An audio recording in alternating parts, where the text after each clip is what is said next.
Ayy, look, ayy.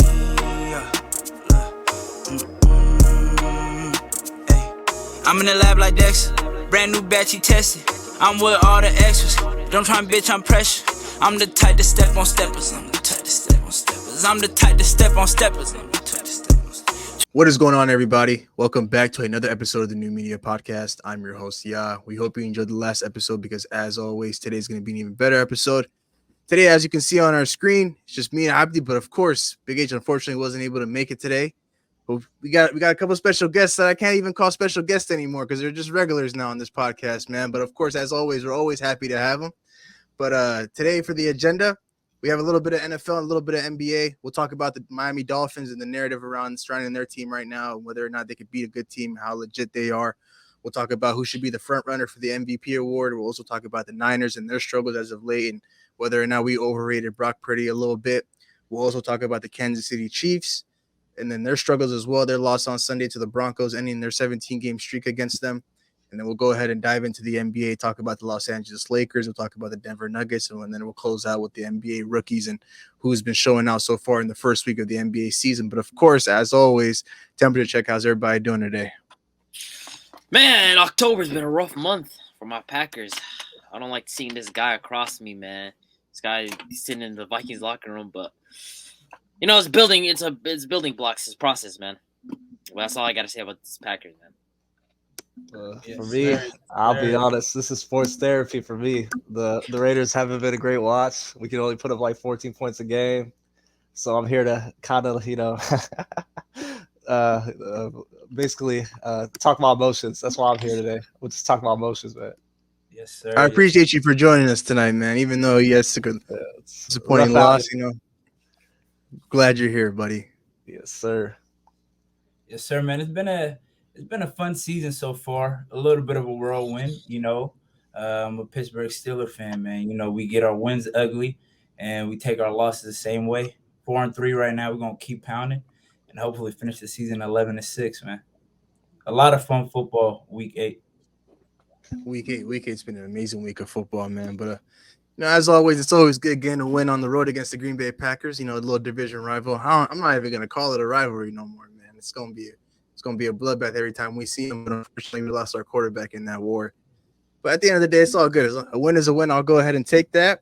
But let's go ahead and jump right into these topics, man. And I think the one topic we got to start off with tonight is the Niners, the San Francisco 49ers, once again coming off their third straight loss to the Cincinnati Bengals. I believe the score was 37-17. Me and LH had the pleasure to be in attendance to watch this bloodbath. Brock Purdy in these last 3 games, what are his numbers? I have 3 interceptions, nine interceptions, and 5 touchdowns. 3 interceptions, something like that. 3 interceptions, it's not looking too good. But did we overrate Brock Purdy a little bit? For those first 5 weeks of the season. You don't even have to finish the question, man. We don't have to finish the question, bro.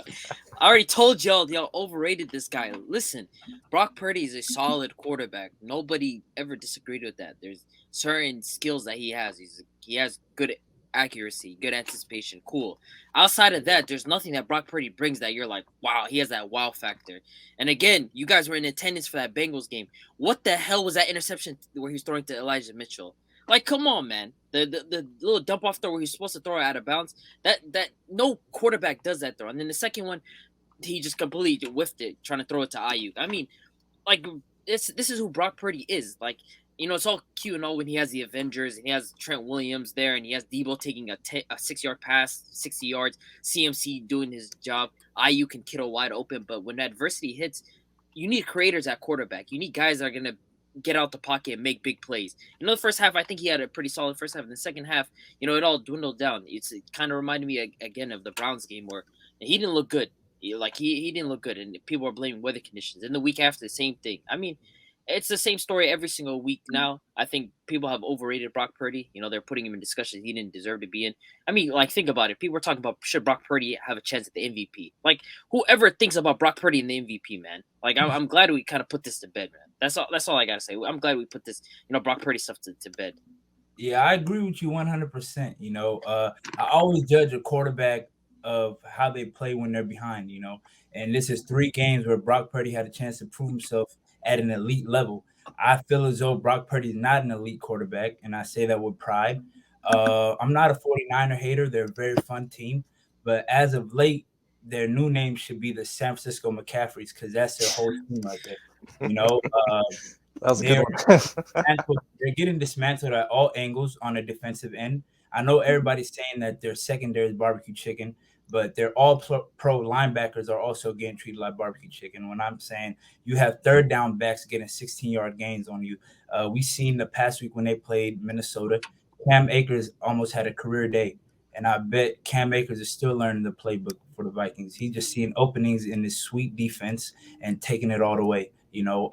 Alexander Madison, another running back that's been getting a lot of slack, had one of his best games against a so-called elite defense, And I really like the 49ers sometimes, they're a very fun team. They give you a lot of wild plays, but Brock Purdy's not an elite quarterback, and he should not be in an MVP race. Sam Darnold can go in and do the same thing with that offense and those weapons. If you look at Sam Darnold in 2019, he was showing glimpses of being a great quarterback, 20 touchdowns, 13 interceptions, a solid quarterback. So you throw him in that high-powered offense, that's built like Voltron, he'll do good also. That's my take on Brock Purdy and the 49ers. Yeah, I agree. If he's forced to ad lib, obviously he can't do much essentially. But it's kind of, I'm not saying I'm like a Brock Purdy advocate, but to be honest, on the Browns game, the last drive, he did as much as he could to win the game. Just obviously the kicker didn't make it. But I feel like honestly, he wasn't who we thought he was, but definitely they can win games with him though. Nonetheless, that's my opinion on him. They definitely win games with him, but it's just like he wasn't. The thing is, though, we're not. I feel like we're kind of putting a lot of blame towards Brock Purdy, but when we look at this defense, this defense that we rave about each and every year, coming in, we always say the same thing, that the Niners are always going to have an elite defense, rain or shine. Doesn't matter who's their defensive coordinator. They always just swap in new guys, and somehow, some way, they still have a top 2, top 1 defense in the league. But these last couple of weeks have been very, very alarming. Kirk Cousins was able to shred him the week before on Monday night. And then you come back, the Cincinnati Bengals were coming off their bye week, and they pretty much had their way. It looked like Joe Burrow, is back to being healthy. We'll talk about him in a little bit as well. But, their secondary, that's like their main issue, that they don't have any DBs out there to, guard all these skilled, positions out there. Jamar Chase had himself a 100-yard day.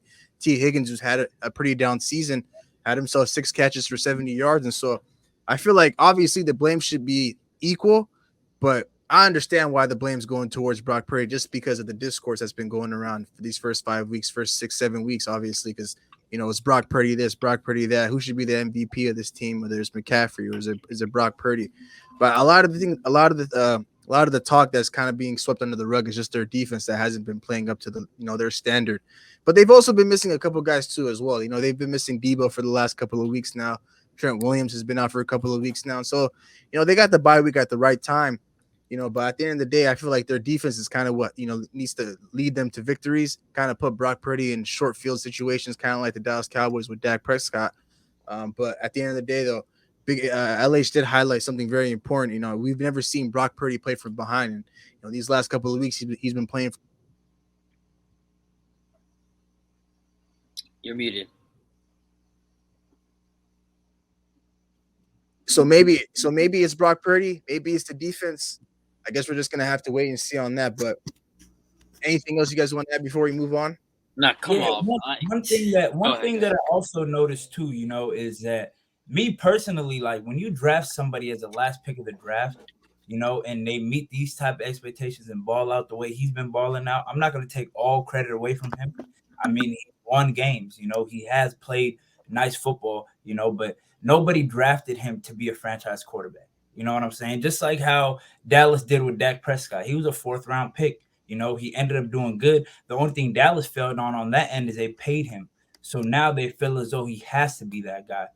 So I don't take too much out of it. But I'm 50-50 with blaming Brock Purdy and also blaming that defense. Because it's like you said, T. Higgins had a lot of catches. Tyler Boyd was in the end zone.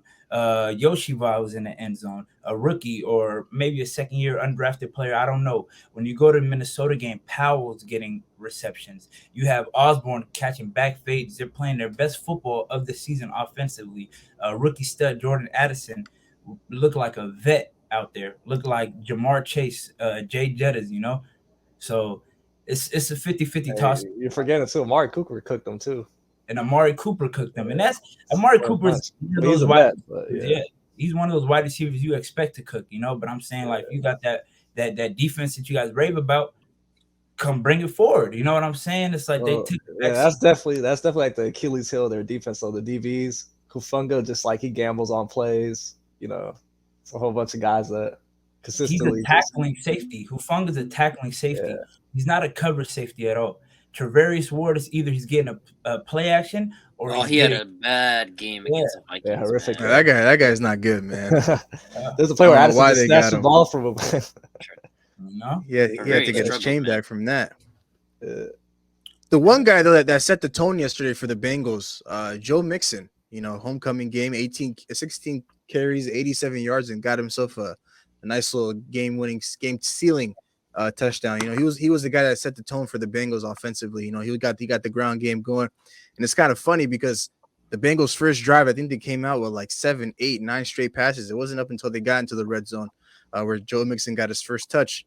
So, you would think the Niners would be able to slow down the run game and kind of just, work outside of that. But the Bengals had everything clicking on that end. But to speak a little bit about the Bengals, man, I mean, I think we can confidently say we're back. I mean, they're back. Yeah, 100%. I mean, I think everybody's seen the play. You guys saw it live. Joe Burrow escapes a sack, gets hit big, and then somehow still manages to complete that pass. I mean, like that's the Joe Burrow that we're all accustomed to. The ability to just escape and get out the pocket. There's multiple times where he was able to just run out and get to his spots, and that's kind of what we expected from this offense. Joe Burrow, I think he completed his first 18 out of 18 passes to start off the game, which is just crazy to think about. The guy was firing on all cylinders, and it felt like if they literally just did not run the ball the rest of the game, they still could have won just passing the ball. Like I really felt it was like one of those type of games for the Bengals. I mean, Joe Burrow, Jamar Chase, the connection was there. Tyler Boyd got involved. T. Higgins, who it's been a disappearing act for him this season because of injuries and inconsistency of the offense. He had a good game. I mean, everybody on the offense was clicking, and this is kind of what we expected for the Bengals. And I think this is kind of a key win for them. They needed this type of win to really kick things off for them because, as we know, the season's been a struggle for them. But now here they are sitting, I believe, 4-3. This is kind of the start that they didn't have envisioned, but it's something that they can build off of. So it's good to see them back, man. 100%. Thing is, though, man, they got a lot of tough matchups in the second half of the season. Coming off their bye, they got Buffalo next week. Then they got to see the Baltimore Ravens in a couple of weeks. They also got a couple of matchups against your Pittsburgh Steelers, LH, and then they close out the season with Kansas City and Cleveland. But obviously, it looks like things are looking up for them. They're usually a good team. Post bye each and every season. They always tend to turn it up post after their bye week, and they kicked off the bye week the correct way. But aside from all of that, let's go ahead and move into this MVP conversation, man. Who do you guys think should be in the consideration for the front runner right now? And no, LH, don't say George Pickens, buddy. Man, if I were to say a Steeler play, it would have been the one I was wearing right now, man. But what? Come on, man. I'll let you guys take the stand first. I want to hear you guys out first. And I don't know, like the quarterback play in the league right now. Like I'm not gonna say like it's not like a clear front runner. Yeah. Like Mahomes just had his worst game, probably of his career against the Broncos. He's downright terrible. Josh Allen has had his moments where he's played bad this season. Lamar Jackson had that down game against the Steelers, which really wasn't his fault, but again, counts against him. Tua, the narrative against him was the 2 games. He was unable to beat 2 elite teams.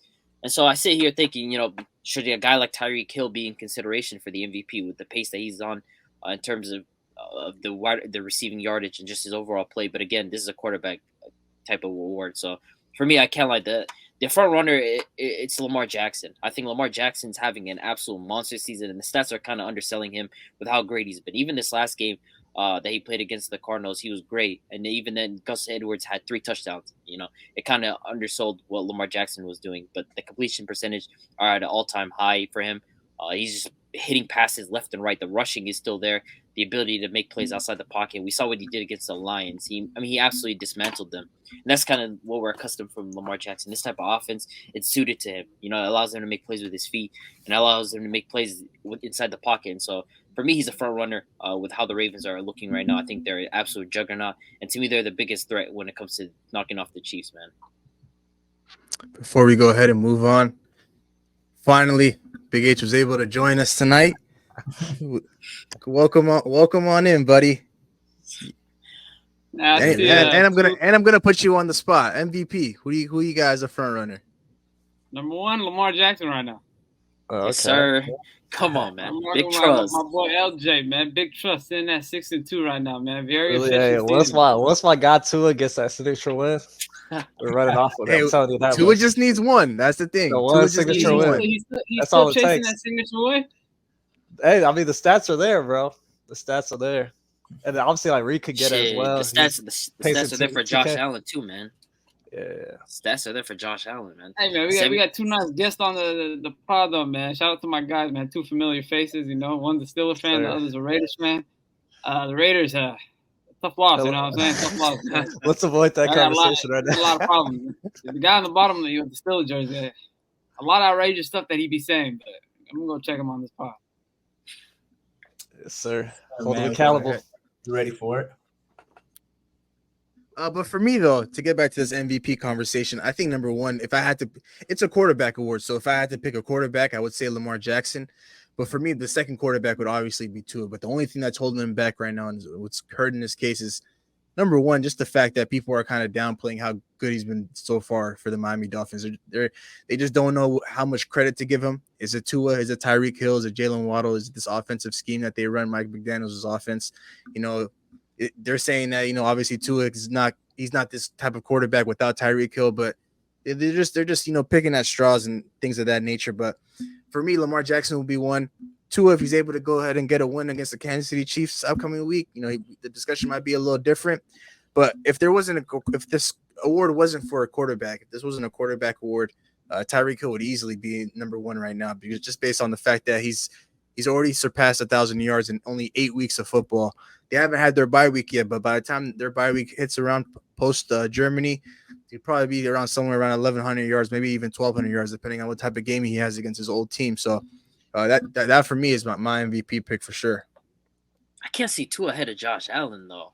Like the reason I say that is, one, I think Tua has 18 touchdowns, 7 interceptions. Josh Allen has like 17 touchdowns, 8 interceptions. He has 5 rushing touchdowns. And on top of that, he kicked 2 in the chest, man. Literally, like, when they matched up against each other, Josh Allen gave his team to work, man. He embarrassed him. I just think that Jets game kind of derailed Josh Allen. But the thing is, though, Josh Allen, the thing is with him is that he'll do so amazing, right? Like, he kicked 2 in the chest. The following week, he went on the road and played the Jacksonville Jaguars in London. And what happened there? They weren't able to get a win.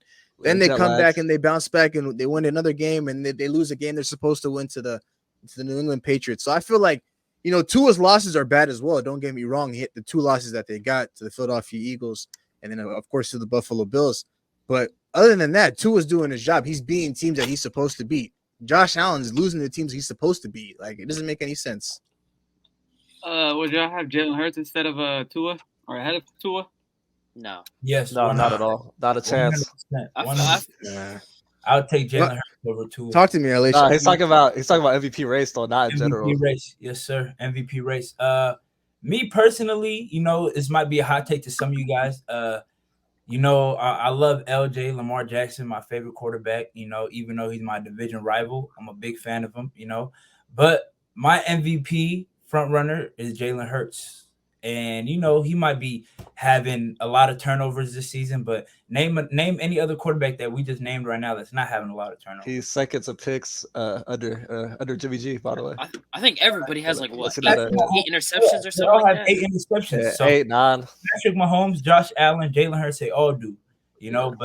But AJ Brown's having an amazing season, and that wouldn't be happening if his quarterback's not getting him the ball. The same way Tyreek's having an amazing season, it would not be happening if his quarterback wasn't getting him the ball. You know, the stretch that AJ Brown is having and Jalen Hurts giving him the ball is reminding me of the 2007 Patriots when it was Randy Moss and Brady. Everybody remembers that historic 16-0 season. And also it's the schemes that they run. You know what I'm saying? Like, I love, people don't like it, but it's part of the game. You know, just like how they say Tua has Tyreek, and who would he be without Tyreek, or Jalen Hurts would have these touchdowns for the tush push. You got to put yourself in those positions. He's not the quarterback that's going to put himself in the 4th and 11. They always keep themselves in 3rd and shorts. If it's 3rd and 11, they'll know to break it down to like a 3rd and 1, 3rd and 2, or 4th and 2 area and get the tush push. Unstoppable play. Yeah, and Jalen Hurts against week 8, he threw for 4 touchdowns, and was, he's not running the ball as much because he's dealing with slight injuries, and he's still putting up amazing numbers. My MVP take is Jalen Hurts. I would say Lamar Jackson, but Lamar is shooting himself in the leg sometimes. Like you guys said, against the Steelers, it wasn't his fault until it was his fault. It wasn't his fault when all those wide receivers were catching those or dropping those passes. And to throw a fade route to OBJ's old ass. When it was his turn to throw that fade route into the end zone as a veteran quarterback, a former MVP, that's supposed to be your bread and butter. Let's take this home, And he threw an interception to an up-and-coming rookie, Joey Porter Jr., and that's what it was. It wasn't his fault till it was his fault, and it was his fault at that moment. He has games where he should have won against the Colts, and he lost, so – and same with Josh Allen.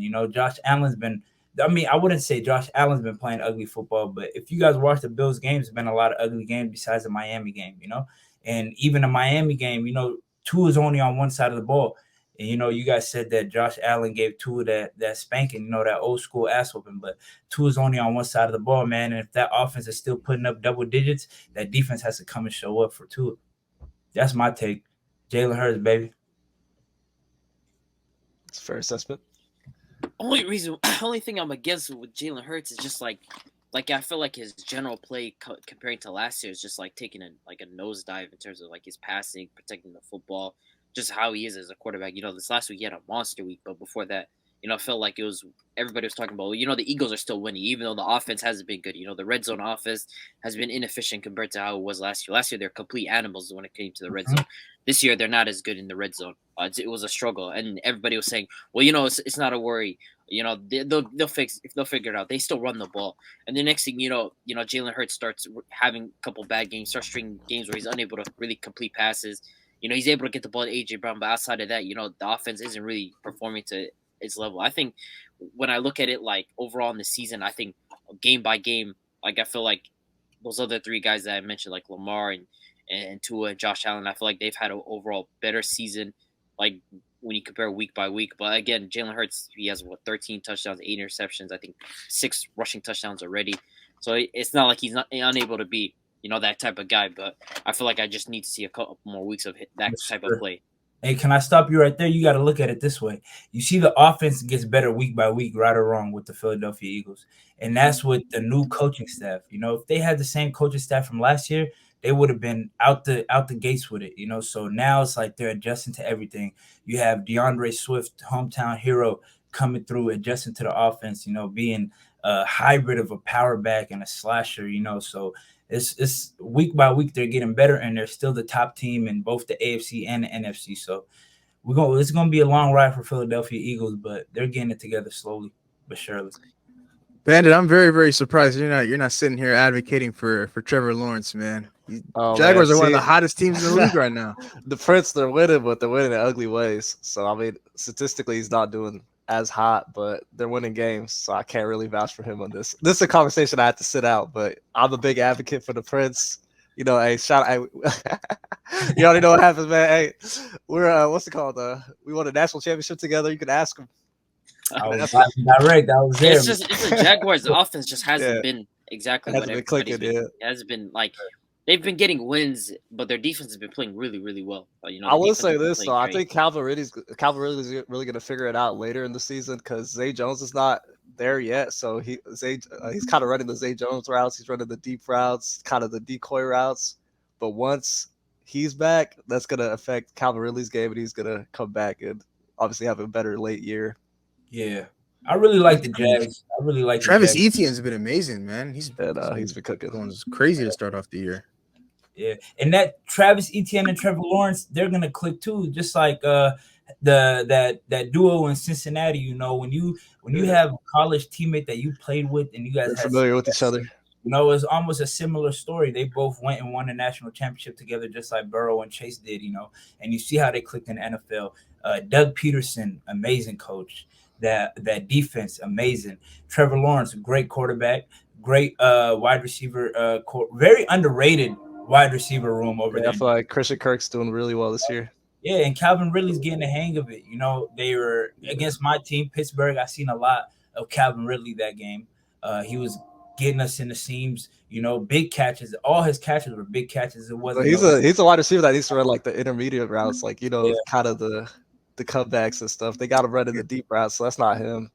That's a guy that would hit the ground running after being suspended and out of the league for so long, man. Yeah, you got to be hungry for it. Rough start. Yeah. As a fantasy owner, I gotta say I'm not happy. I'm not pleased, man. Believe me, hey, I'll tell you this, man. Just hold. Just gotta hold the line, man. I gotta faith that things will be better. Yes, sir. Let's go ahead and stay on the topic of the AFC, and we'll talk about the Miami Dolphins for a little bit. Obviously, they got a very, very solid win against the New England Patriots, but that was expected. Once again, sweeping the New England Patriots for another year in a row. But the narrative surrounding the Miami Dolphins as of late has always been pretty much these guys just aren't able to beat contending teams. 2 weeks ago, we saw them on Sunday night lose to the Philadelphia Eagles and Jalen Hurts. Then obviously we talked about them getting their chests kicked in by Josh Allen.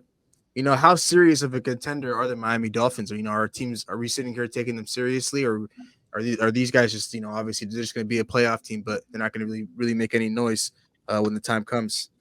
The offense is like that, man. No, go ahead. I was just gonna say, like, you already know, like, you guys can already guess what I'm gonna say about Tua. Like, that's true, man. That offense is special. You guys know what I'm gonna say about Tua. I think everybody on their offense runs like a 4-2. Yeah, that's what I'm saying. Like, their entire, they even picked up Chase Claypool, but like, they didn't even need dude. They just added him to offense. They're trying to have him run tight end. They got dudes like Braxton Berrios, Tyreek Hill, Jalen Waddle, Cedric Wilson. There's a bunch of fast dudes on that roster, but like, I think their offense is like that. They're able to get into shootouts, but like I said, like, I wouldn't say Tua is 100% of a system quarterback, but when I look at a quarterback like him, I don't see a guy that's going to be able to make plays, have that wow factor, that it factor, like a Joe Burrow, a Justin Herbert, or a Patrick Mahomes, a Josh Allen, a Lamar Jackson. Like, I just don't see that when it comes to Tua. In that Eagles game, he had his moments, but they had one offensive touchdown that entire game. Like, that's for a Dolphins offense that's considered explosive, and against a Philadelphia secondary that's been struggling because of injuries, that's unacceptable. Like, one offensive touchdown, that's it. And then you go back before that against the Bills, they got destroyed. Like, people can talk about, well, they had double digits, they still scored 20.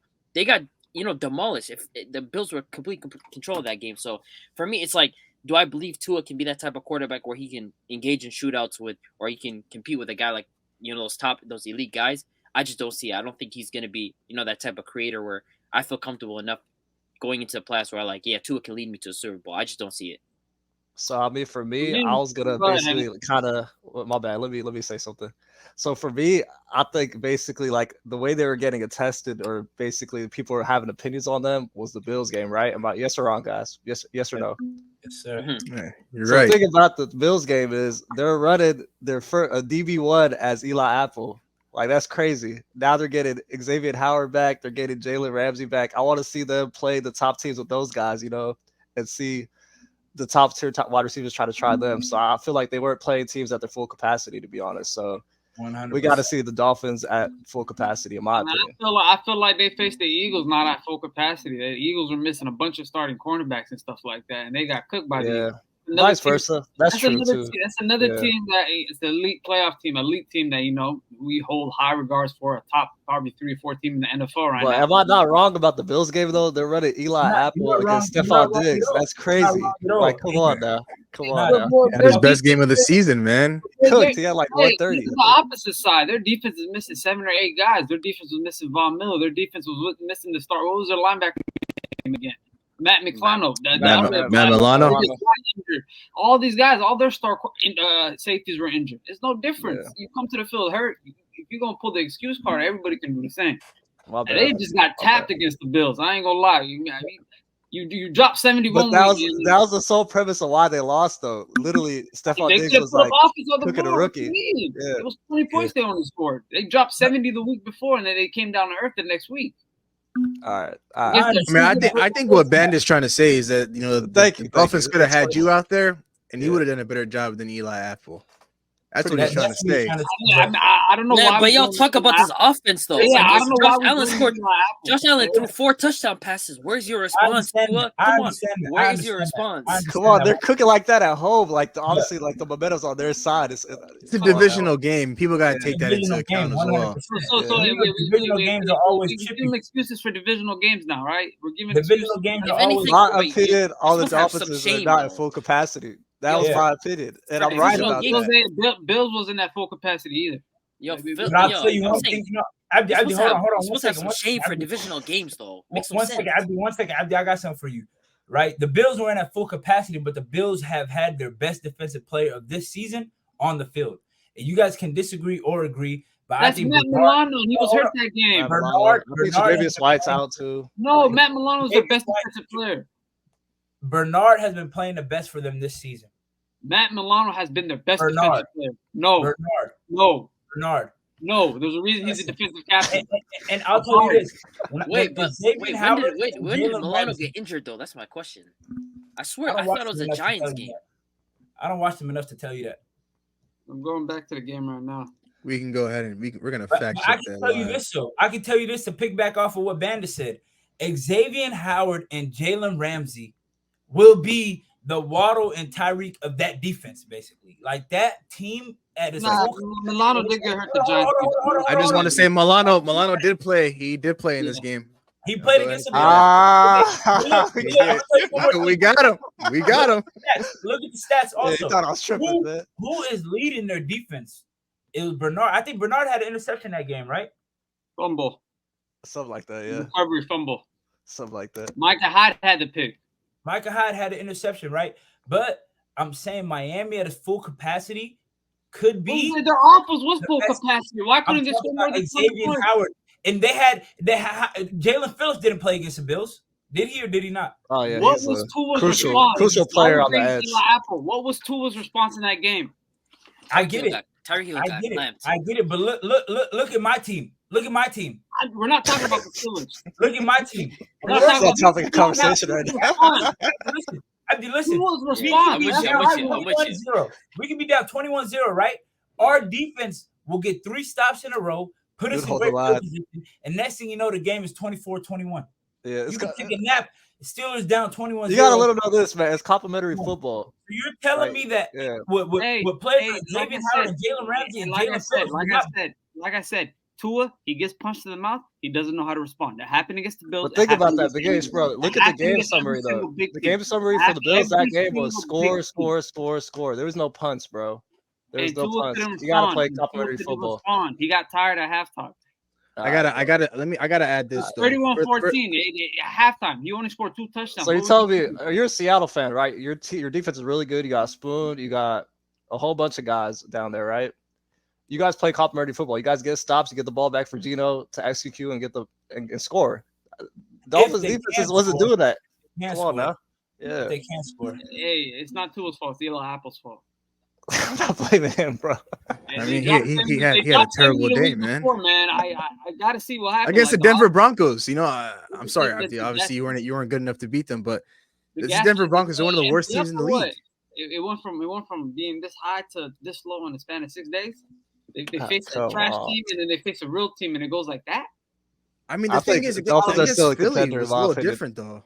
Against Philly, it was a little bit different. I feel like Tyreek Hill could have. Yeah. Tyreek Hill had himself. He didn't really have himself a good game, man. He had that one touchdown where he dropped. Yeah. Even though they got a pick 6 on the following possession on the defensive side, I mean, I feel like offensively, Tyreek Hill is the guy that gets it going for them, and he just didn't have it going that night. And also, I mean, a lot of people.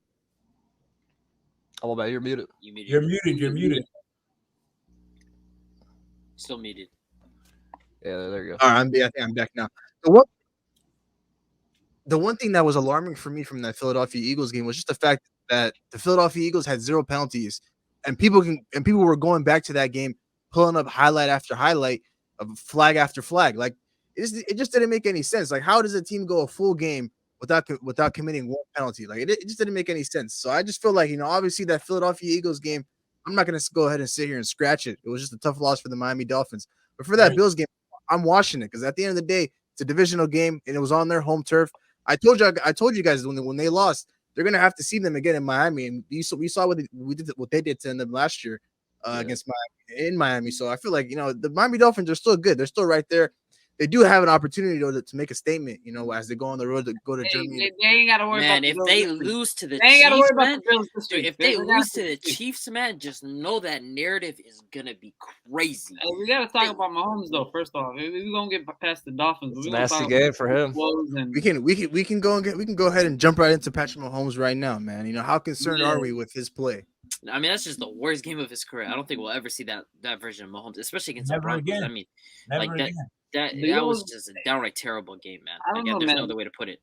This is the worst version of the Kansas City Chiefs though we've ever seen. This is the worst version. We gotta take that into account. I feel like we can't just sweep it under the rug and say it's Patrick Mahomes. You'll figure it out. This is the worst offensive group I've ever seen. It's just him and Travis Kelce going out there playing catch. He's on pace for like 20 interceptions this year. I mean, isn't every quarterback? But this is Mahomes. Though. Every elite quarterback is almost at double-digit interceptions. Yeah, I don't know. I mean, I feel like we can't group Mahomes with these every other quarterback type stuff. Josh Allen's at 8. Jalen Hurts is at 8. Tua's at 7. Josh Allen is a turnover machine, though. We know that. I think he had like 3 of the Jets games, so that's like the thing is though, we expect Patrick Mahomes to be better though. That's the thing. Like you can't just sit here and just sweep it under the rug. We got him on the threshold. Yeah, but that was like comfortably his worst game. Like you could talk about against a team that he's dominated for 17. I mean, like just the Broncos though. There's been a couple games this year that he's just looked not like what he used to. What's the safety? He always picks him off. I forgot his name. Simmons. Yeah, Justin Simmons. Yeah, he consistently always gets picks against him. That's his favorite receiver when he plays Denver. Yeah, like a lot. That guy knows where the ball's at. He knows where exactly he's throwing. He's a great player. He attractive, especially. But hey, Big Ace, as a former Russell Wilson advocate, how do you feel about his year this year? A lot of people have been bringing up his numbers and all that. How do you feel about that? Him and Mahomes have similar numbers. So I can go. I feel like offensively, him and Payne started a little slow. Figured it out. I feel like they kind of low key figured it out. They still got. Bro, Russ is fooling you. Bro, Russ is literally fooling you guys, bro. The fake stats. Fake stats, bro. Stat petty. He's fooling y'all. Yeah, I still feel like he's lost. There's a story behind everything, yeah. He's better than what he was last year, though. I give him that. He's better than what he was. Well, like, there's no way anybody can sit here and be like, wow, Russell Wilson, 16 touchdowns, 4 interceptions. This guy's been unreal. Like, I swear that does not match what I've been watching from the Broncos. There's just no way. That's like I can't believe these numbers because like when I watch these Broncos game, like he's been I'm not gonna say he's been terrible, but he hasn't been what these numbers are. These are literally MVP numbers to start off the season. 16 touchdowns, 4 interceptions. That's crazy. There's just no way. Half of that is coming in garbage time. Yeah, that is true. Coming in garbage time. It's almost like that one meme, when they say, wow, Chris Paul has a big 3 to cut the lead down to 42. That's what I see with Russell Wilson. You know what I mean? You're down by 2.5 touchdowns in a 2-minute warning of the fourth quarter. You throw a haymaker to Cortland Sutton, But for some reason, they always do good against the Chiefs. Like I said, it's all divisional game. They played them well the first time they played them too. The time when you go and meet your divisional matchup, it's always going to be 1-1. If a team is projected to be undefeated, that one loss is most likely going to come from a divisional team. Just like how we beat the Ravens, I promise you, the next time the Ravens come around, is likely that they will beat us. Yeah, they've always go 1-1 with the Bengals. Split games. We'll go 2-0 with the Browns, but the other 2 teams in my division will probably take 1 apiece. You know what I mean? It's just how it goes. So getting all those wows from Russell Wilson against the Chiefs and all that, I'm not falling for it. A lot of quarterbacks are doing the same thing, man. Garbage time points. It's whatever. The Chiefs, I feel like they always struggled with Mahomes, not Mahomes, but the Broncos. They've been in some close games, especially last year. I think there was a game where Wilson had like almost 4 touchdowns, and he got hurt towards the late game, and I think Chiefs barely escaped with that one. So like in the past, Mahomes always have started off slow against the Broncos, especially in the first half and everything like that. It continues to happen.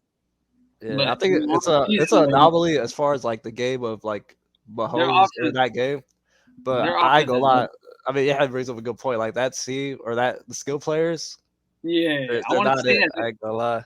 Their offense just right now, to me, it doesn't look as high powered as it's supposed to be. I feel like they're still trying to find that that receiver option. I feel like Rashawn Rice, he's been stepping up lately. They've been looking at him. Wait, hold on. You're talking. Who we talking about? The Broncos having a high-powered offense? We're talking about the Chiefs. We're talking about the Chiefs, the offense. I'm saying they haven't held up to like the high-powered offense. Their standard, yeah. And it's that I feel like it's the receiver loss right now. Last year I feel like with the receivers that they had, Nicole Hardman and Allen, not Juju. They got Juju. Yes. So like that group Sky Moore. I feel like they should implement Sky Moore in a lot more schemes, man. He hasn't fit the bill. I ain't gonna lie. He's got to get a CDL, man. He's not good. Keep talking about that guy's gonna break down. I feel like him is Tony. They got some butterfingers, man. They got to keep on going. Yeah, Tony's kind of a gadget player. Yeah. Tony, the deadline's coming up. I don't know if they're the receiver, but we'll see what happens. I mean, with the trade deadline being tomorrow, you guys think they make a move for a receiver, or they just kind of stick with what they got? They should. If they want to win, they should. Who would be the ideal receiver for the Kansas City Chiefs, though? I just feel like one name that's been floating around has been Mike Evans. Obviously his situation with Tampa Bay, they weren't able to come to an agreement on an extension on a new deal. So, that there's probably a receiver they should look at. I mean, Jerry Judy's on the market, but I don't think they're division. Yeah, they're probably not going to trade within the division. Trade within the division, yeah. That'd be their wide receiver one off the bat automatically. Really high. He's coming in and competing with Kadarius Toney and Sky Moore. I hope so. But Jerry Judy's a talented wide receiver, man. This is the type of situation he needs, man. No, he runs pretty routes. He does. That's all that matters, bro. He gets open. That's all we need. That's all we need. Wait, he scored his first touchdown this past week, huh? Yeah. I hope Steve Smith saw that. Come on, man. 2 catches, 50 yards, and a touchdown, man. So this guy's been in the biggest disappointment for this team. Drafted ahead of JJ. Oh man, what a player, man. But aside from all of that, man, and if we're about Big H, you missed it when we talked about the Niners, man. I want you to speak your piece a little bit. Obviously, your Seattle Seahawks are number 1 in the division now. We can't move off without you speaking your piece, man. Like I said, bro, since it started at the beginning of the season, the defense was always food. They're going to be food. They're going to be food. I can't wait to see them Thanksgiving because, man, it's going to be fun, especially with the way our defense is playing and how I feel like, this defense is going back to what it was when we had Sherm, Earl Thomas, Cam Chancellor, Michael Bennett in them. But, like, it's going to not reach that extent, but we're one of the best defenses in the league. And our offense can, some days is good, some days is bad, but when we need a clutch touchdown, Geno comes through. And I feel like those guys on the other side of the ball, they got some problems. Brock Purdy right now, these last couple of games, he's looking very iffy. I feel like he's not that confident. He's been forcing a lot of turnovers. It's good they got their bye week, let them settle down after these 3 losses in October. But everybody was gassing his team talking about there's some type of, they created the Avengers and they got all these type of people with him and everything. They're beatable. And when we see him Thanksgiving, we're gonna show y'all what we're gonna do to them. That's all I got. With what type of offense though? I'm actually very, very glad you brought that up. You just kind of talked about it for a couple seconds and just swept it under the rug. We came into this season talking about you were expecting to have a top 5 offense. Even Abdi was on board with you on this. And offense been slow. It's showing here and there. I mean, we're going through 16. Why is that though? Why is it slow? Why has your offense been? We're going through 17 different type of O-line formations. We're moving guys from center to right tackle. We're moving guys from guard to center. We're moving guys from left guard to right tackle. And a lot of our key O-linemen are still hurt right now. We got a couple of them coming back real soon, but I feel like Geno has to be better though at some points of the game, especially in the red zone.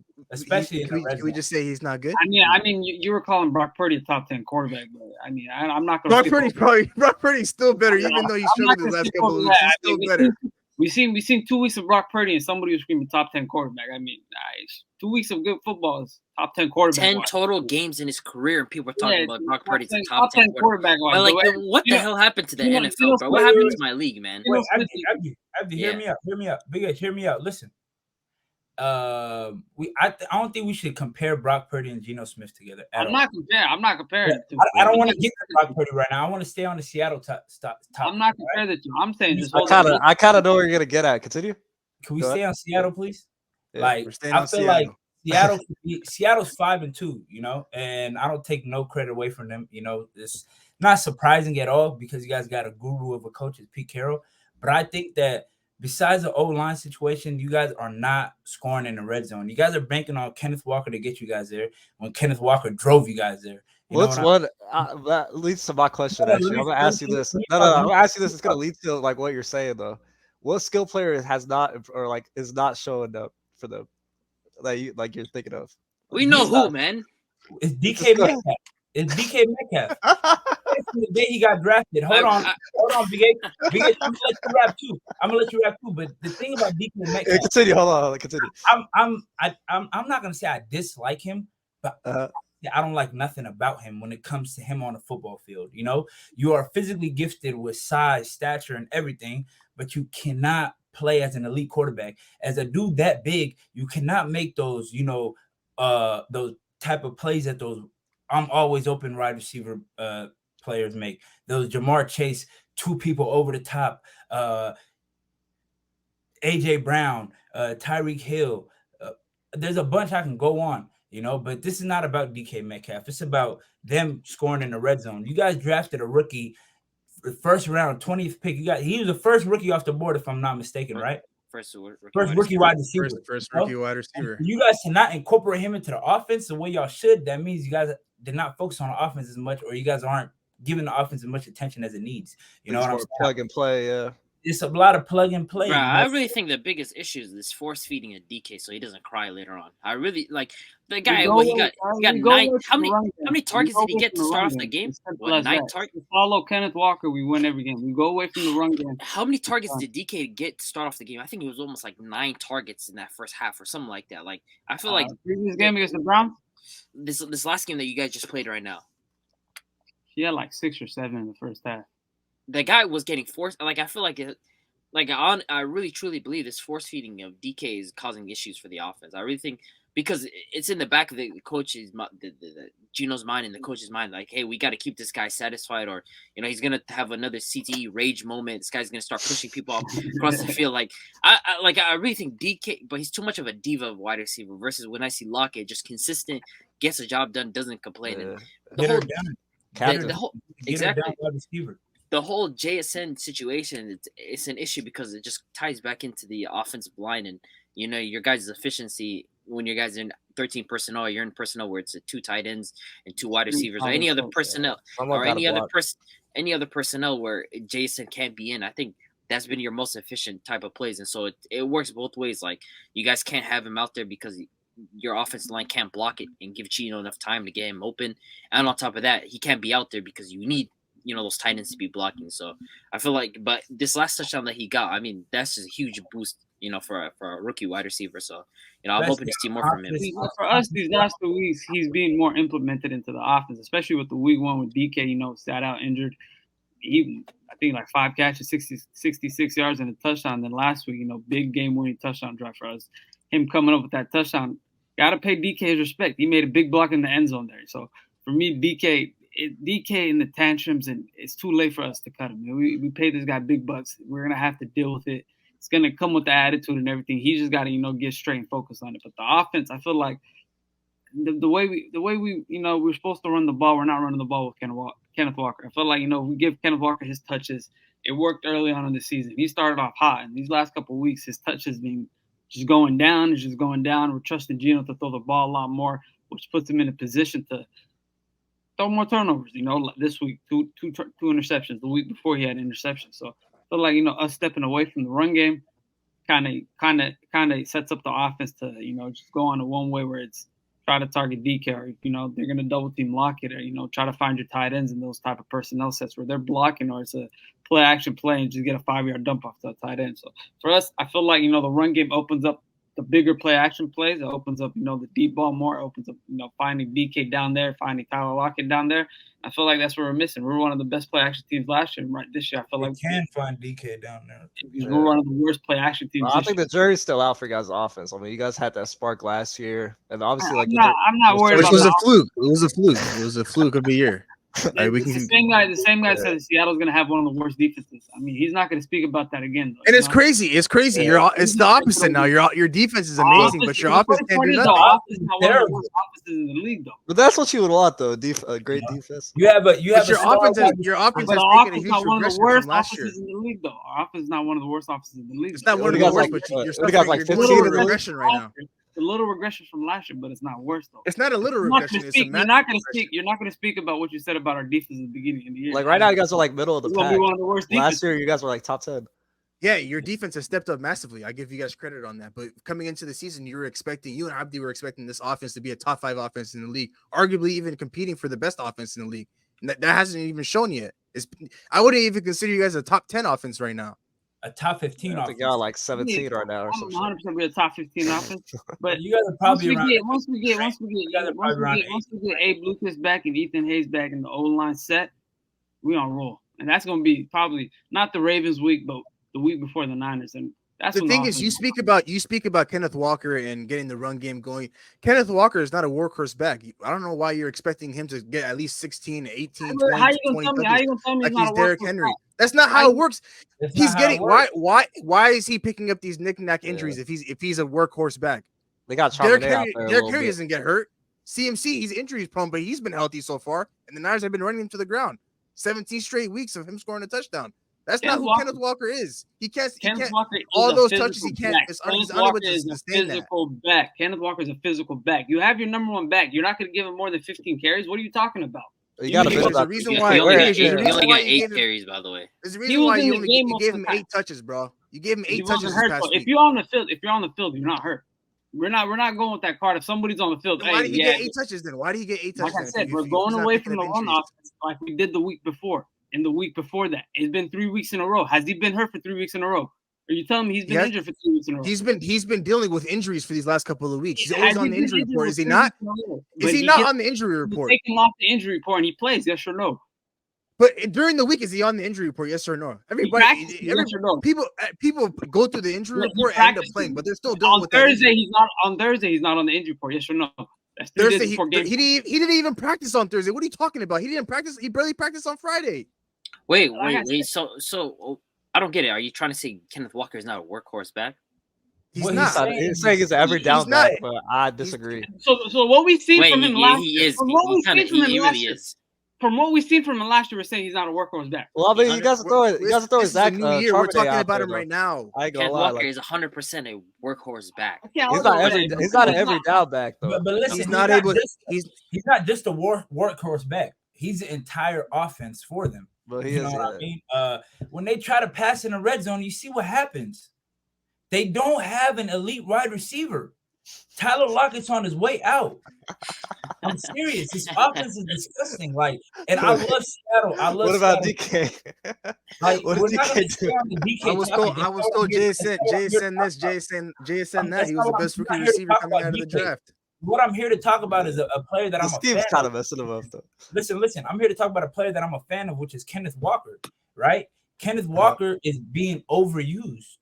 That's why, back to what Yahya was saying, that he's picking up these little injuries because it's wear and tear. He had 8 carries yesterday, though, or Sunday. And you don't think the coaches know that? Like, the coaches are doing that for a reason. But Zach Charbonnet had 5, so it's like he's not an every down back. But they're not running the ball simple. That's what they don't see. You don't use Kenneth Walker, right? They don't use the backup. So what's the issue? Right. Quiet. Against Arizona, he was a fucking workhorse. 26 carries. Yeah, there we go. Against Arizona. And he had 26 touches the following week. He ends up on the injury report. Doesn't practice throughout the week.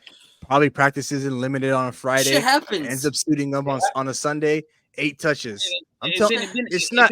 These touches aren't sustainable. He's not able to go through the full season being a workhorse back. Nobody say give Kenneth Walker 20+ carries. Like that's like not even like that's not even like Derrick Henry does that these days. But like Derrick Henry does that. Like, I think he can do 10, 15. No, in terms of if you want to have an efficient offense, it doesn't make any sense to give your running back 20 plus carries in this type of, especially in the modern day NFL. It just doesn't work that way. Giving your running back 20 plus carries a game, that's just not a great way to build your offense. A great way is at least giving him at least 15 carries though. At least giving him that much, at least allows you to establish the run. If you're not that guy that had 8 carries for 67 yards is injured. Hell no. But you know why they're giving him 20-something carries, right? Who, Derrick Henry? Who can they throw to? No, but I'm saying even then, like if you want to build an efficient offense, Zach Bobo. Why do you think Joe Mixon doesn't get as much carries? He's not that good. That's why. He got a solid game. He got a lot of weapons. He got a lot of weapons. Joe Mixon's not that good either. Joe Mixon's not bad, but he's not great. He's mid. He's mid. That's a better way to describe it. They have weapons, you know. Yeah. Seattle is on their way to having weapons once JSN gets developed. You know, I have faith in him. I'm not counting him out yet. But they're not under center like running like an ice or like a I formation to Mixon though. It's more draws and then it opens the screen play to chase. They're not dependent on them. You still want to trick the defense into thinking you're going to swing that ball. You can't. Exactly, but the thing is though, like you guys got to understand, like if these weapons are, you can utilize them when you establish the run. There has to be some level of threat on the ground. Like these play actions are built off of being able to run. If you don't run the football, they're not going to respect any play action.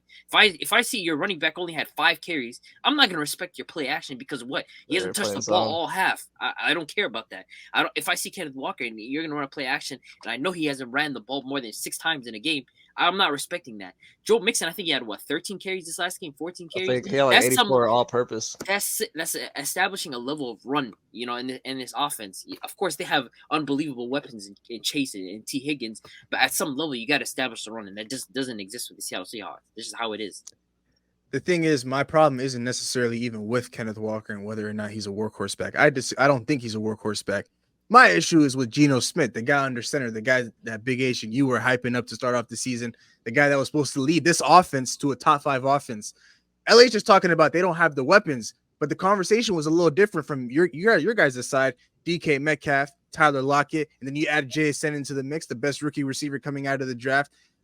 We haven't seen any of that. He's blaming DK and the weapons. I've been blamed Geno on the O-line. That's the difference. We got away from that. You see what Joe Burrow did with his O-line when he was getting sacked 8 times a game.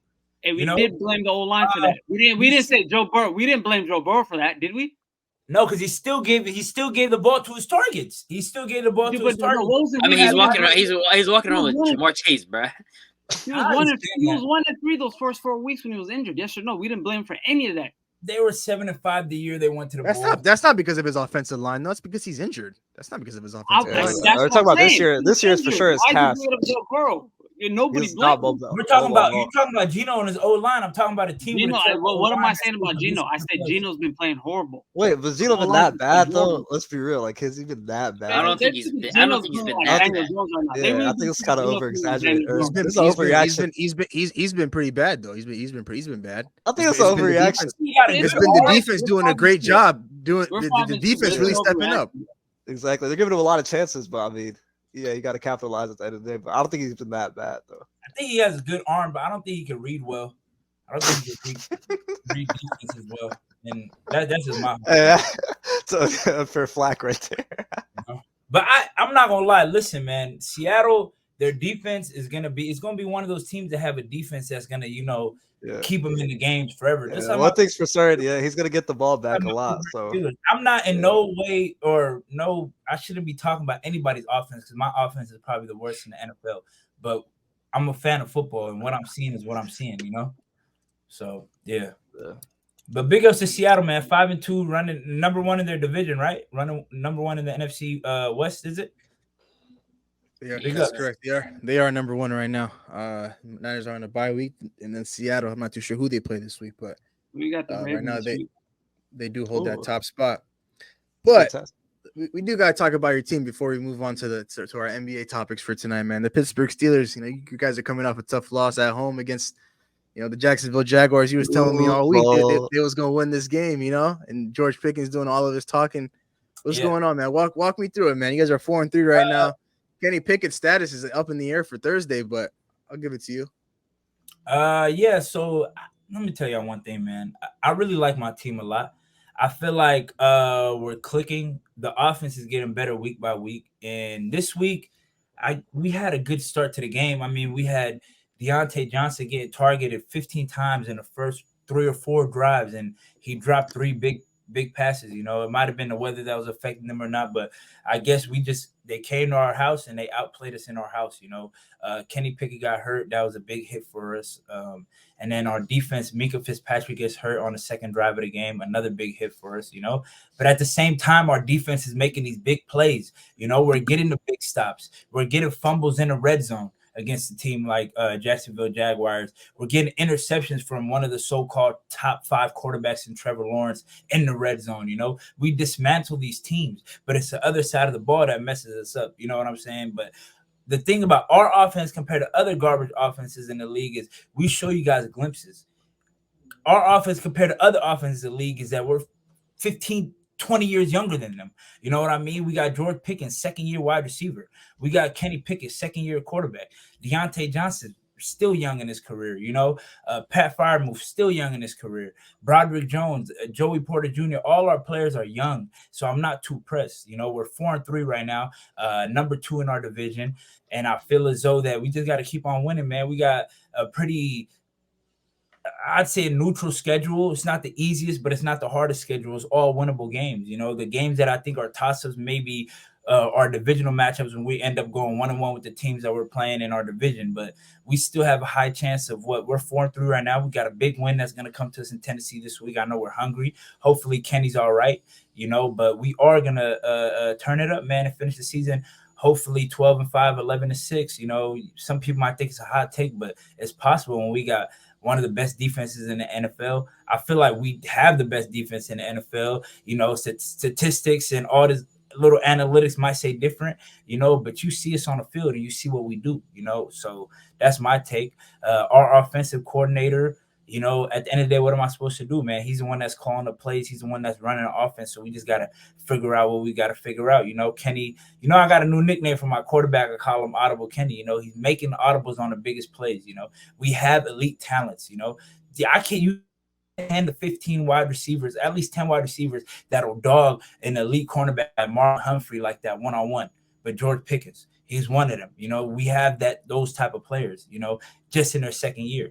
People don't understand that's one of the biggest steals we ever had. You know, George Pickens was a national championship winner, you know, coming out of college. He had a big injury. He would have been one of the first wide receivers off the board in that draft with Garrett Wilson, Chris Olave, Jameson Williams, but he had that injury that made him drop down to the second round.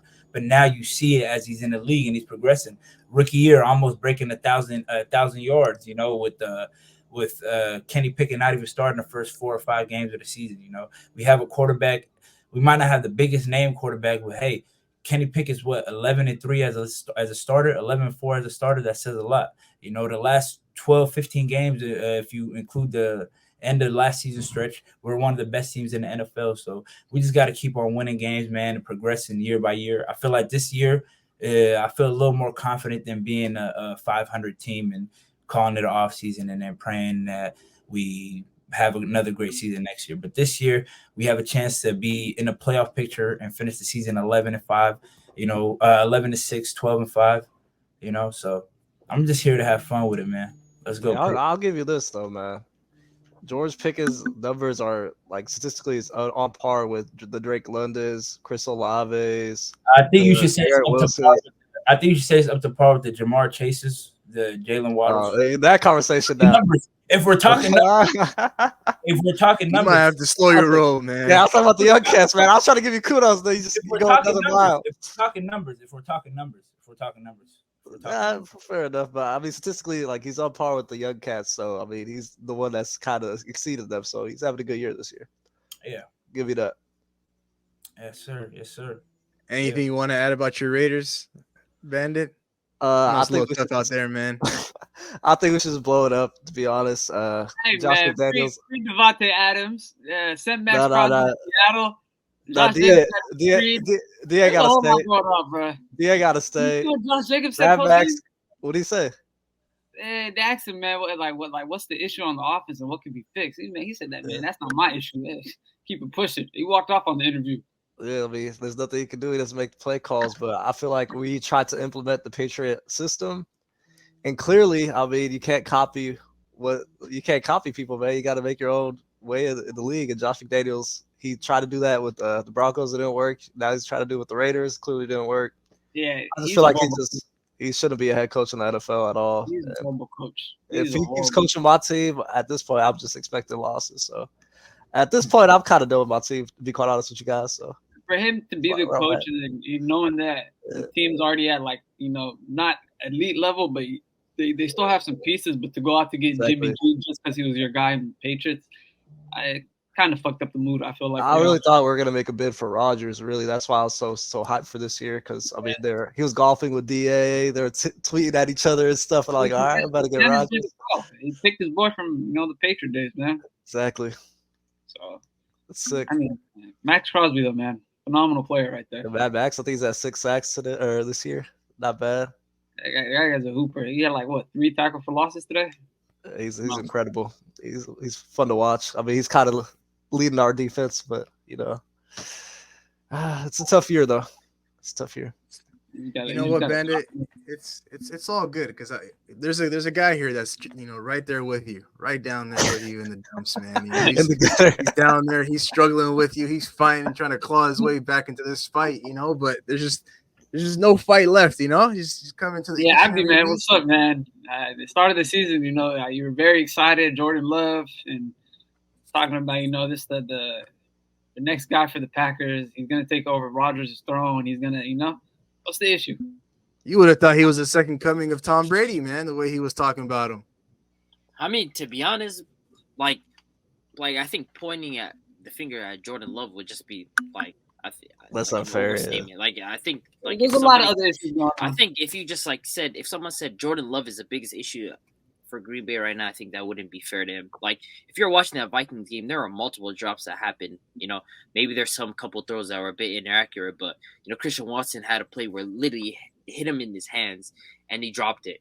Jaden Reed had that interception was not on Jordan Love. He gave it there was no other way that pass could have been thrown except where Jaden Reed had it in his hands, and then he got it ripped away from Metellus and then interception. Jaden Reed again, in the end zone where it's a 2-score game, and if he scores this, potentially we could be making a comeback. He drops a slant on 3rd and 5. I think I underestimated how young this wide receiver core is, and maybe at some level, they're just not as polished as I expected them to be. Christian Watson hasn't been good this entire year. For a guy that's 6'4", stupid athletic, he doesn't play up to his size. He plays smaller than he actually is. Jordan Love's had issues with his accuracy in terms of deep passes. It just hasn't been there. Matt LaFleur has just called an absolute tragic season in terms of play calling. It just hasn't been there. He's been stupidly conservative. There hasn't been any sort of development in terms of these routes. And there's literally a play, if everybody searches up, there's a play where we're running an RPO. And some guys are supposed to block, and there's a couple guys that are supposed to run a route. There's 2 guys that run the same exact route. I just don't get that. What, did they run into each other? Or? They're running the same out route. What development is that?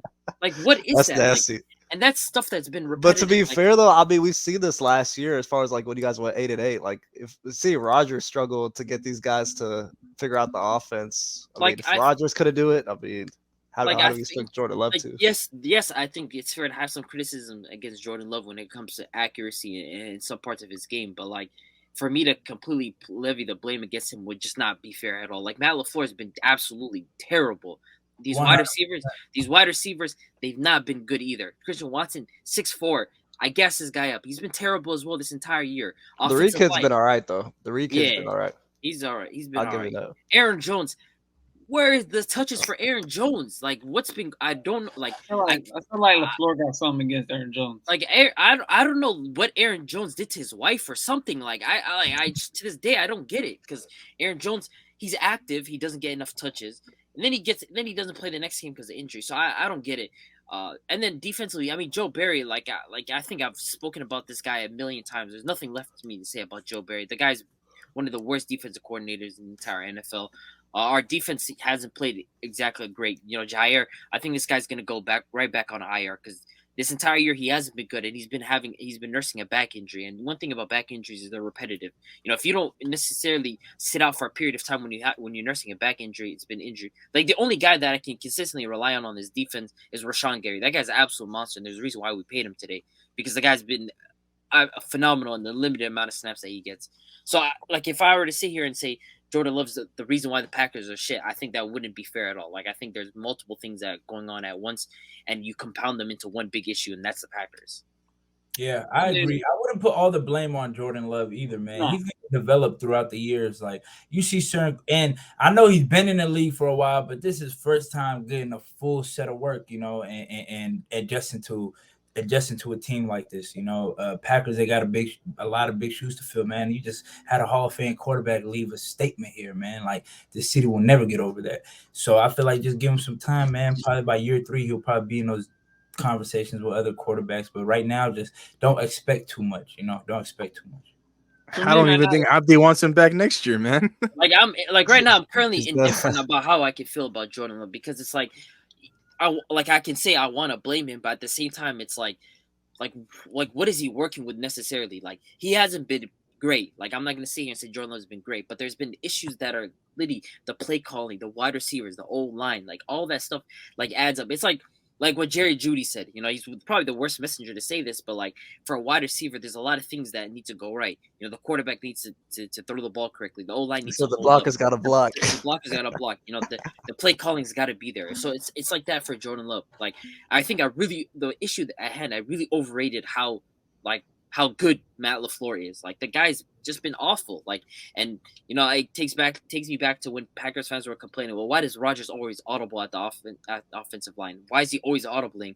It seems like that was benefiting us more than I imagined, because looking into this year, Jordan Love is trying to run Matt LaFleur's offense, and it just doesn't exist. What two idiots run the same exact route on an RPO? I don't get that. Stuff like that. Little stuff like that. There's no discipline in this team. And on top of that, we're probably the softest team in the entire NFL. We get punched in the mouth. We literally made the Raiders look like LOB. That pissed me off differently, man. We made these guys look like Steve Curran. I wouldn't take too much credit away from the Raiders defense, though, man. The Raiders, we've been kind of nice. Come on, man. Come on. I know exactly what you're getting at, though, man. 100%. I mean, Mad Max, talk to me. It's looking like it's going to be a top 5 pick coming into this next year's draft. I got the house on Mad Max. And it's always a benefit to bless your quarterback with a top receiver. So, there's a possibility there, man. I love that. So it's a benefit to bless your franchise with a franchise quarterback. Go ahead and grab a quarterback, man. But then again, imagine we put Drake May or any of these top quarterbacks in this type of situation. What's the likelihood that they're able to thrive in this type of environment? I just don't get it. These wide receivers, they're not as good as I imagine. Christian Watson is just a disappointment to me. And on top of that, he's consistently injured, and he's 24, 25. He's being hard to I can't rely on him as much. Running backs, I mean, Aaron Jones, dead ass, he probably killed some of LaFleur's relatives or something like that. I don't get it. This team just has issues, man. I hate watching this team, man. I've been spoiled, man. We've been spoiled. Yeah, I was spoiled for years watching this team. Every single. We've been spoiled. You watch Big Ben. You watch them. Every regular. every regular season. You gotta say something about that. At least you gotta say something about that, man. I don't think you heard me. I did hear him. You have DK Metcalf as a wide receiver. I don't think you're serious. I'm listening. Abdi, keep going. No, but I was saying every single regular season, at least I can comfortably sit there and be like, okay, we're finishing as a top 2 seed in the NFC. And I think people really take that for granted because they're like, well, Rodgers didn't end up doing anything in the playoffs after he won that Super Bowl.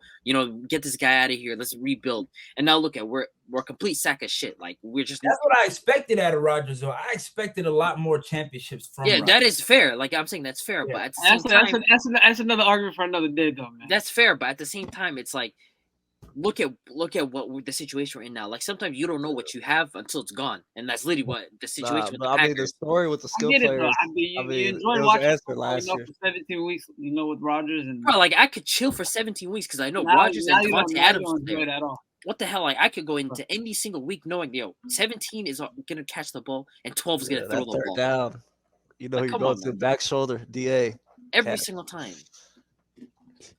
This Packers downfall, man. I got front row seats to the show, man. I love Brother, it. you're joining us soon, but your quarterback is done. Nah, we gonna be all right. Respect to Kirk Cousins. I think Kirk Cousins was having a monster season, a complete animal. That defense, the Vikings defense has been playing great this. That's Kirk Cousins, football. Like things were starting to add up for the Vikings. Jordan Addison, was back. Well. Kirk is there. Was coming back. Kirk was playing at a different level. The defense was starting to click, and the next thing you know, you lose your quarterback in potential, which is going to be maybe his final year. Maybe they give him, they're able to get him on a sweeter deal, but like that's probably the worst time that Kirk Cousins could have gotten injured. Right when we're starting to pick it up, we just finished this month of October 4-1, man. But at the end of the day, I'm excited to see what this rookie quarterback can bring us because there's no quarterback right now out there on the market that can come in and play the same way Kirk Cousins was playing. So I just feel like we roll the dice with this rookie. If all things go well, we end up taking that 7th seed and being a wild card team. And if it doesn't go well, that means we have a top draft pick. So I can't really complain at this point because at the end of the day, us Vikings fans, we kind of we know what our fate is. We know that we're not going to be a Super Bowl contending team. We already knew coming into this season that this was going to be Kirk's last year. It just sucks that it has to end this way. But, the show keeps on going. The cameras keep on rolling. And aside from all this NBA talk, man, let's go ahead and jump right into the NBA talk. We got the Los Angeles Lakers. They did get a win tonight. They said a record of 2-2. But I feel like we overrated this roster a tad bit, man. How do we feel about this Lakers roster? And what's the issue so far? What's holding this team back from being a top team? Ooh, Let him say something first. We said Darren has to go with Coach of the Year. That's it's not looking like it, man. I think it's time we take that back at the hat, man.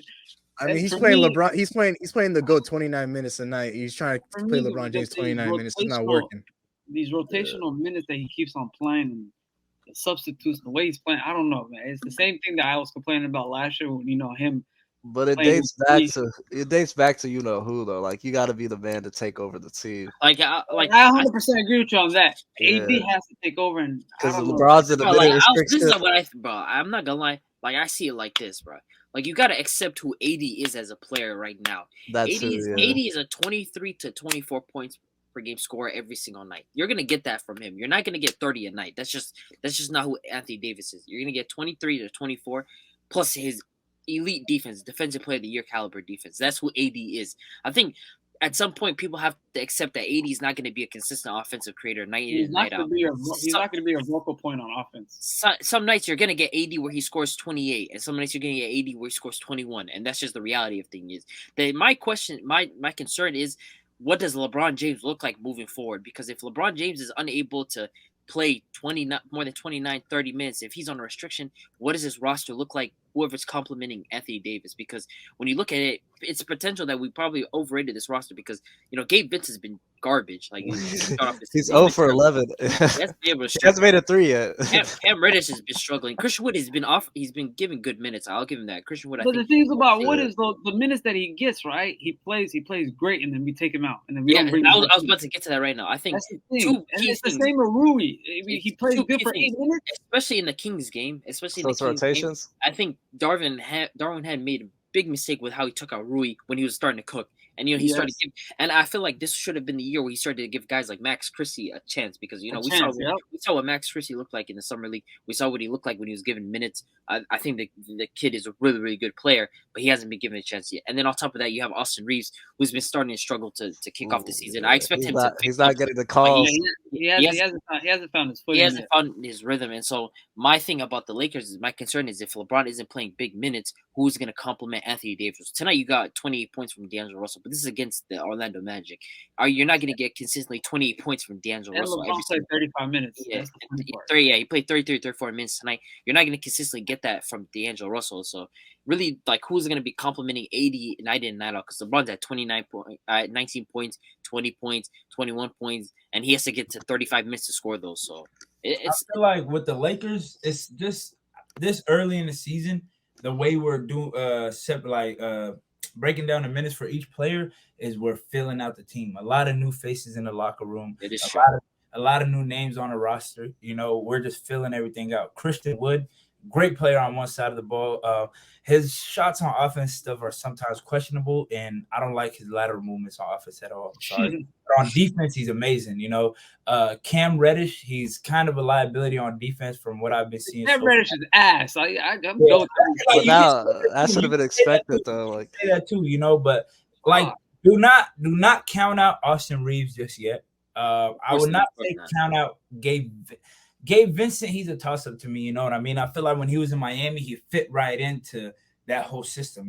Everybody got the same expectations over there. You know what I'm saying? It's like a bunch of players trying out for a basketball team, man. They got to work as hard as they can and figure it out. And I'm not taking nothing away from Miami because they get to the promised land, and don't get the promise. But back to the Lakers, I feel like Darvin Ham, we can't do nothing with that guy. I don't think he has the brains to be an elite NBA coach. He just doesn't, and that's what it is. We can't change that, Yeah. And LeBron, I don't want to feel no sympathy for LeBron. All these videos, people on Twitter talking about, look at him, man. LeBron, he's like 38, bro. Right, no, man, stop it, man. Just do what you got to do to win, man. Nobody wants to see none of these gimmicks y'all doing. AD, I don't expect as much as y'all expect out of him. Like I just said, I expect 23. I expect 24. I expect big plays on defense. But our other players have to show up.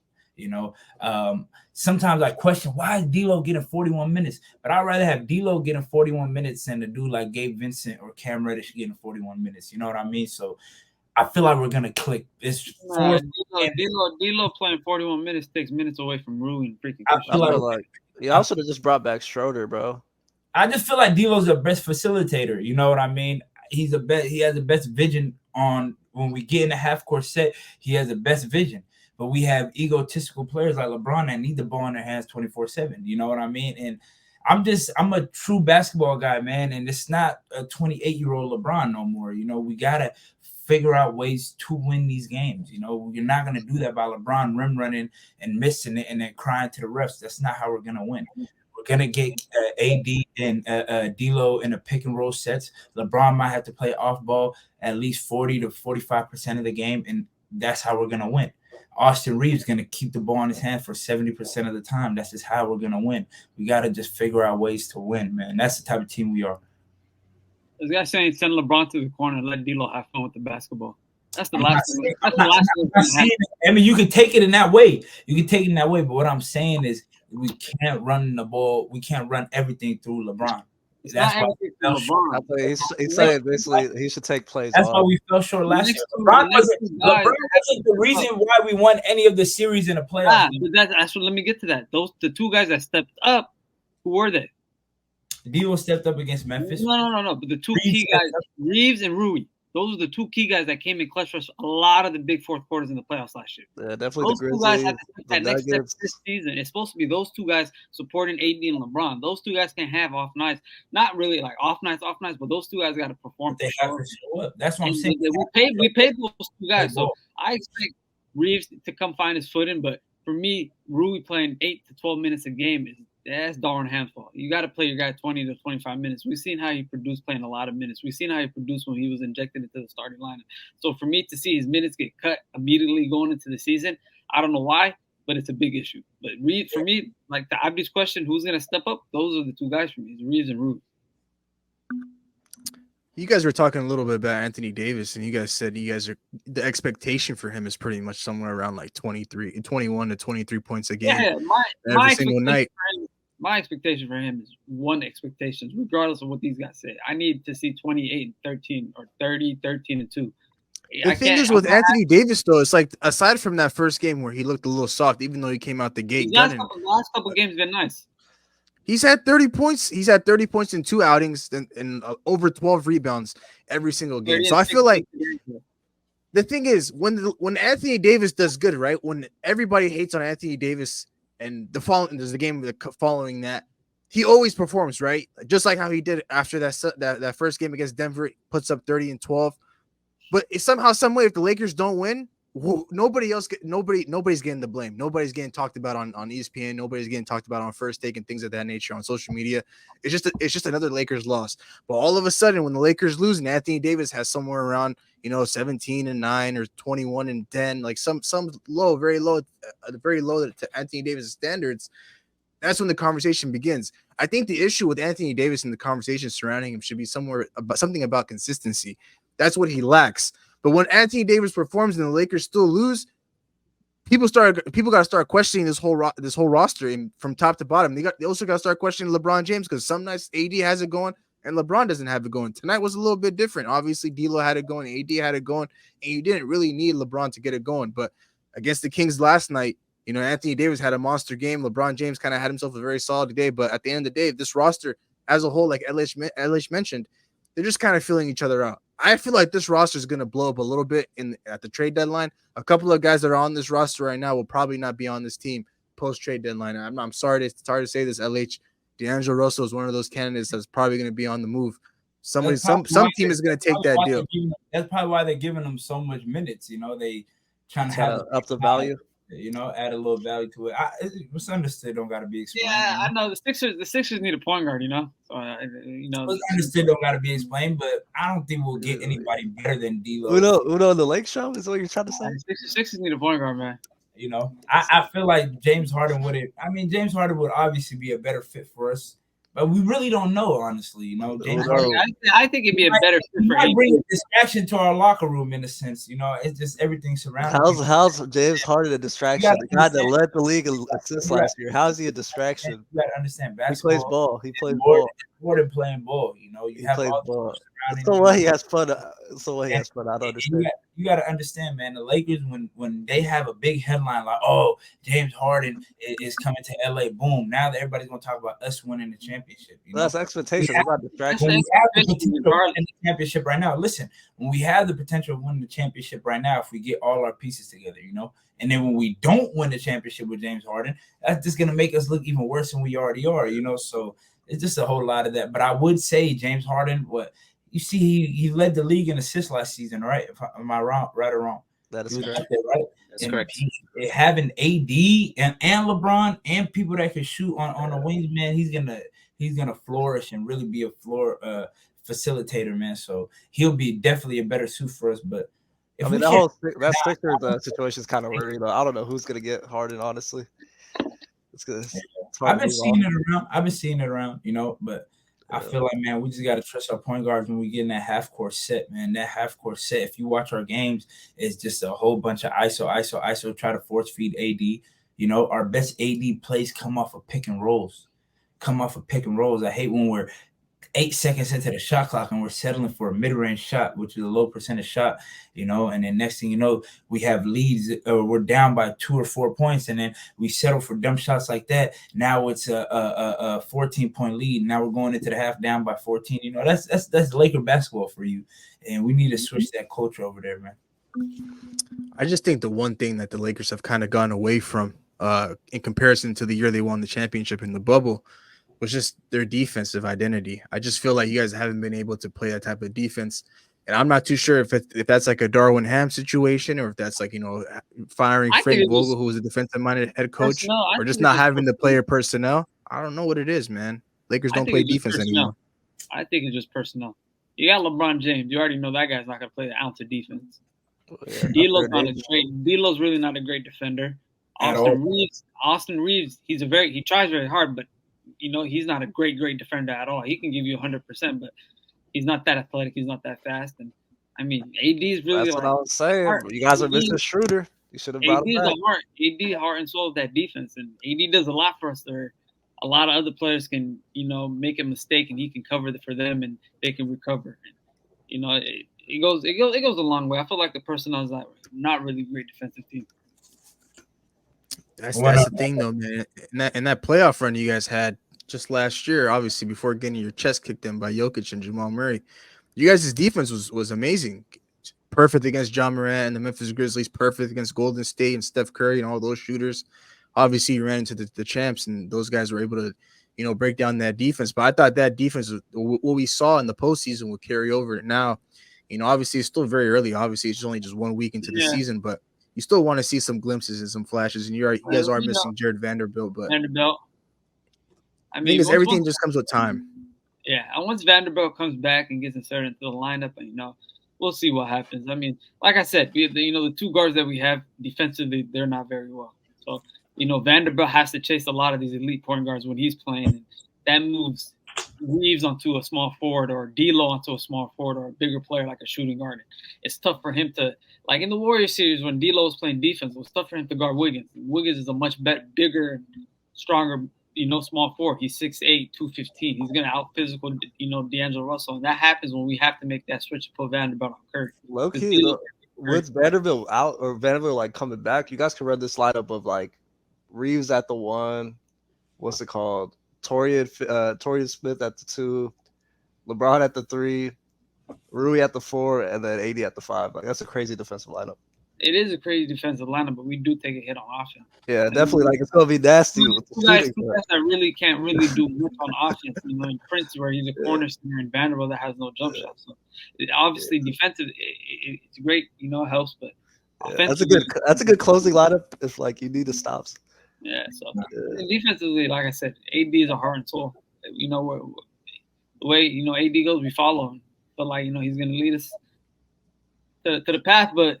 Couple other players, man, they got to step up and put some effort to defense. And I'm speaking to LeBron James, you lazy fuck. 100%. And to pick up off of what you were saying, Henry, that falls along with us feeling each other out right now. You know what I'm saying? Figuring out the rotations. Got to know what works and what we need at certain points of the game. It's basketball, man. So we just. I do want to see lineups of AD and Christian Wood a lot more. I felt like them two on the court together. It produces a lot. And I feel like it's been successful these couple of games that we've seen them together on the court. I feel like we got to see that more. And I thought the spacing would be bad, but it meshes perfectly, So he's not a bad 3-point shooter. So I feel like he can space the floor. I really want to see a lot more of that. I agree with you on that 100%. The thing is with the Los Angeles Lakers, they have championship expectations, which leads me to our next topic. We're talking about the Denver Nuggets for a little bit. That's a team that everybody's gunning for. That's a team with the biggest target on their back. And the first week into the season, it looks like they haven't skipped a beat. They haven't missed a beat. Starting off the season 4-0. Obviously the Lakers were a team that matched up with them in the Western Conference Finals. But I think at this point, I'm starting to question who can match up with this team with the way these guys have been playing, even though they lost key acquisitions from last year's free agency and their last year's championship team. So I really just don't know who can compete with these guys. Yeah, these guys are crazy, man. I think the Nuggets can finish 75-7. I'm serious. They are that type of team. I wouldn't put it past them just because Jokic plays like 70-something games a season. Like Jokic doesn't miss regular season games. He's crazy durable. You see how Jokic plays. It is an art. He is dismantling so-called people that you guys put. I mean, the big question for them was losing Bruce Brown, but I mean, they answered that question. Their defense, their bench unit has been absurd. Yeah. Reggie Jackson, Jamal Murray, Zeke Naji, Peyton Watson. Nice. Like it's been a crazy defensive lineup. Like I was watching the game with OKC and the Nuggets, and they just absolutely smothered Shea. And Shea's been on a tear. It's dating back to last season. He had like 7 points that game, I think. Yeah, right? The amount of length that they had. They had Caldwell Pope on him. They had Peyton Watson on him. They had Zeke Naji switching on to him. They had just Aaron Gordon switched on to him. They had just a bunch of length.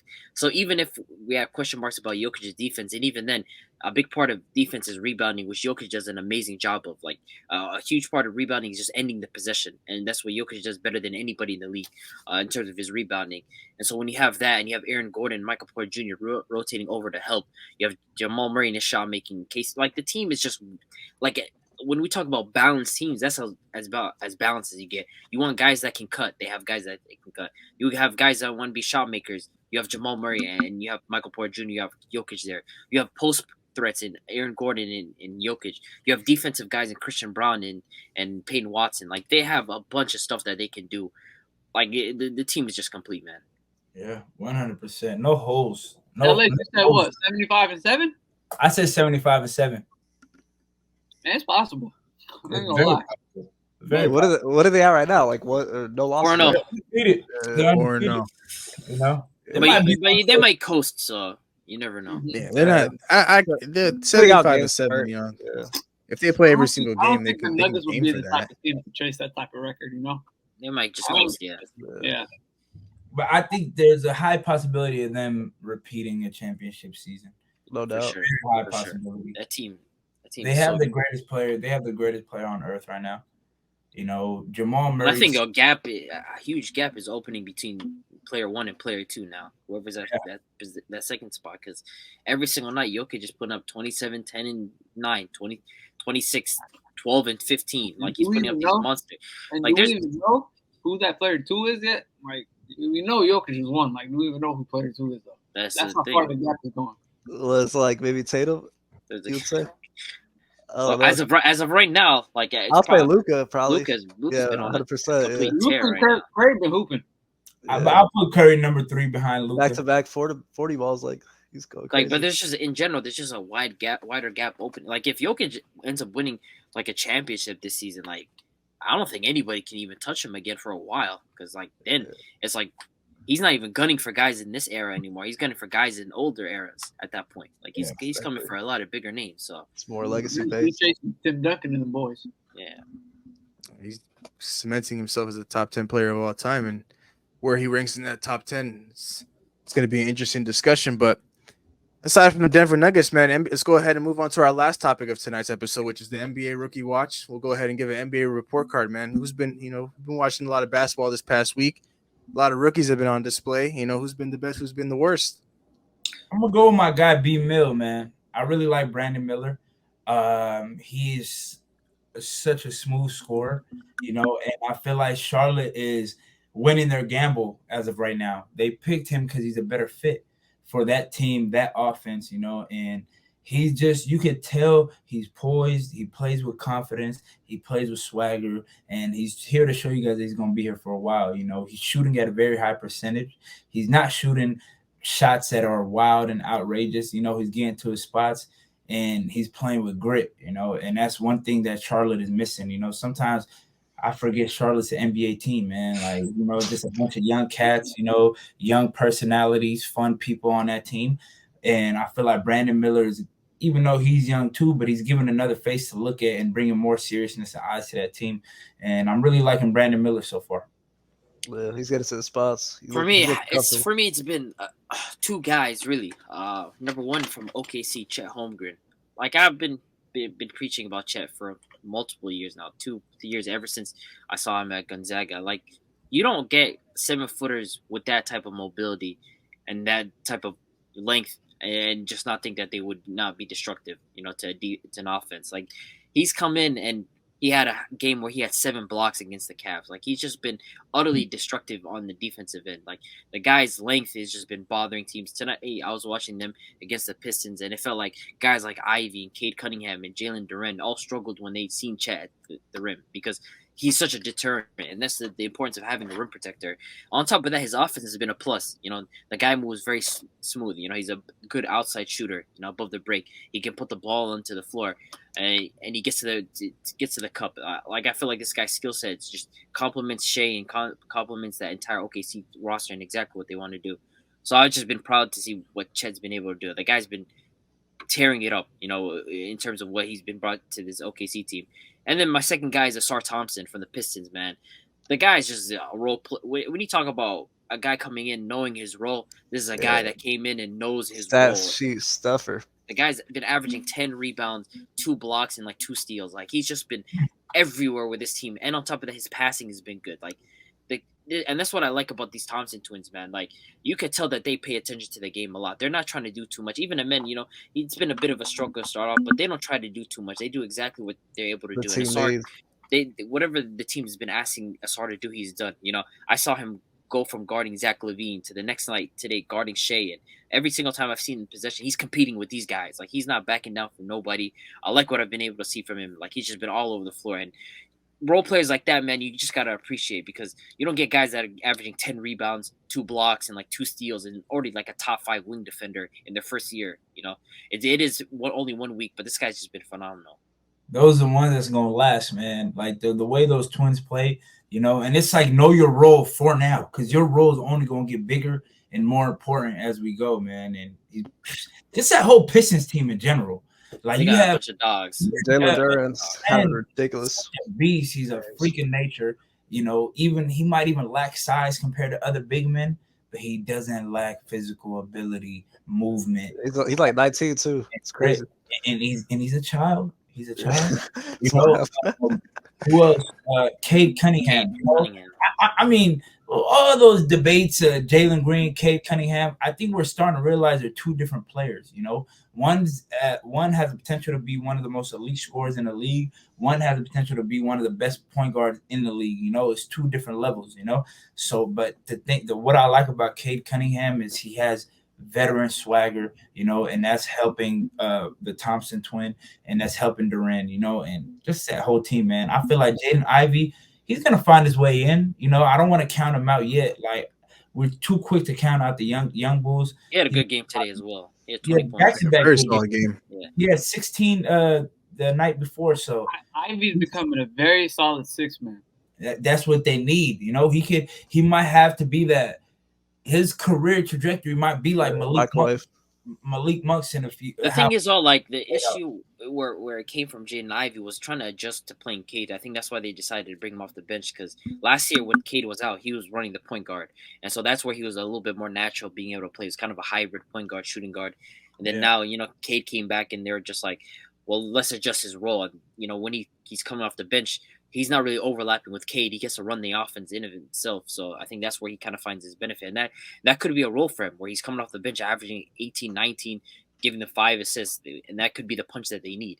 Might be future 6-man of the year, man. I'm telling you, bro. I kind of want to he's having that Malik Monk trajectory, bro. His career. I kind of want to switch gears to another rookie. I mean, I'm not watching the Trailblazers, but I kind of want to get a glimpse. I don't know if you guys are watching them, get a synopsis of what's going on with Scoot.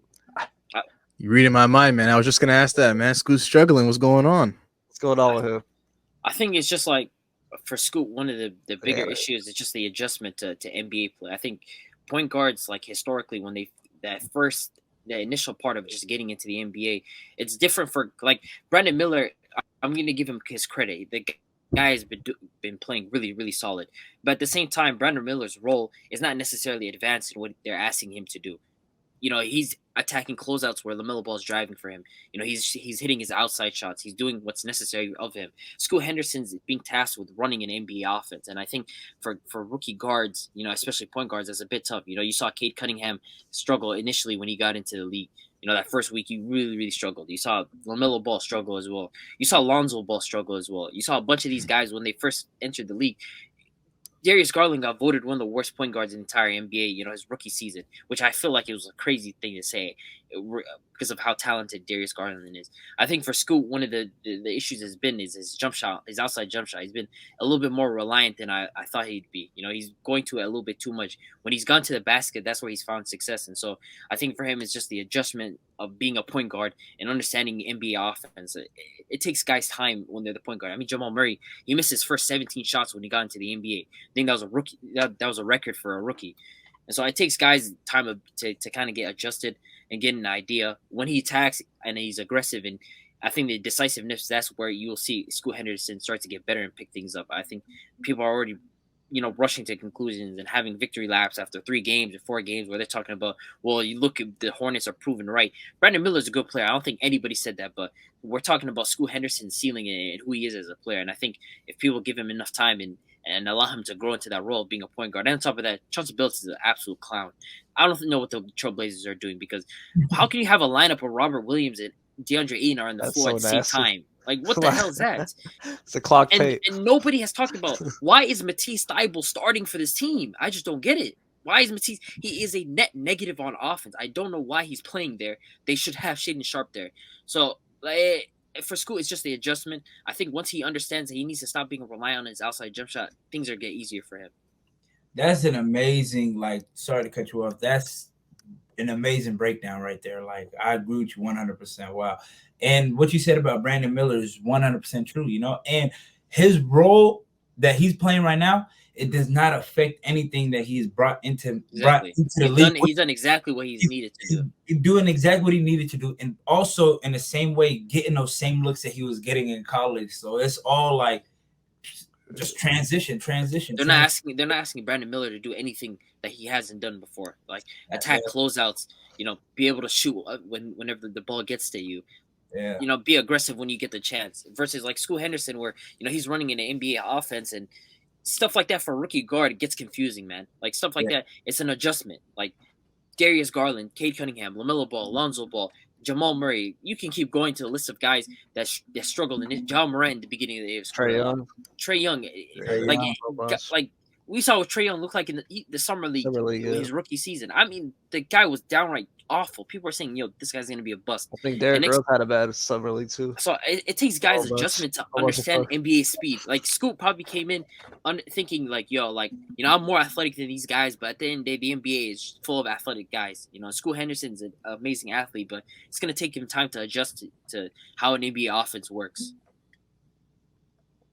Man, aside from all those other rookies, man. I mean, what about Victor? Yeah, I was about to say. We haven't spoken about him. How do we feel about his week 1?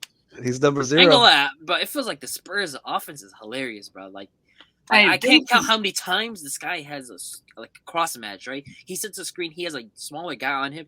And they don't pass it to him. Keldon Johnson take a fucking jump shot. I don't know why. They don't pass it to him. Devin Vassell, I can respect. Devin Vassell passes him the ball. Nah, Johnson, bro, what the hell is going on, bro? Bro, KJ and Saul had our nasty players. Against the Rockets, right? Against the Rockets, there's like 4 or 5 opportunities where they just could have threw the oop to him and they just played him off.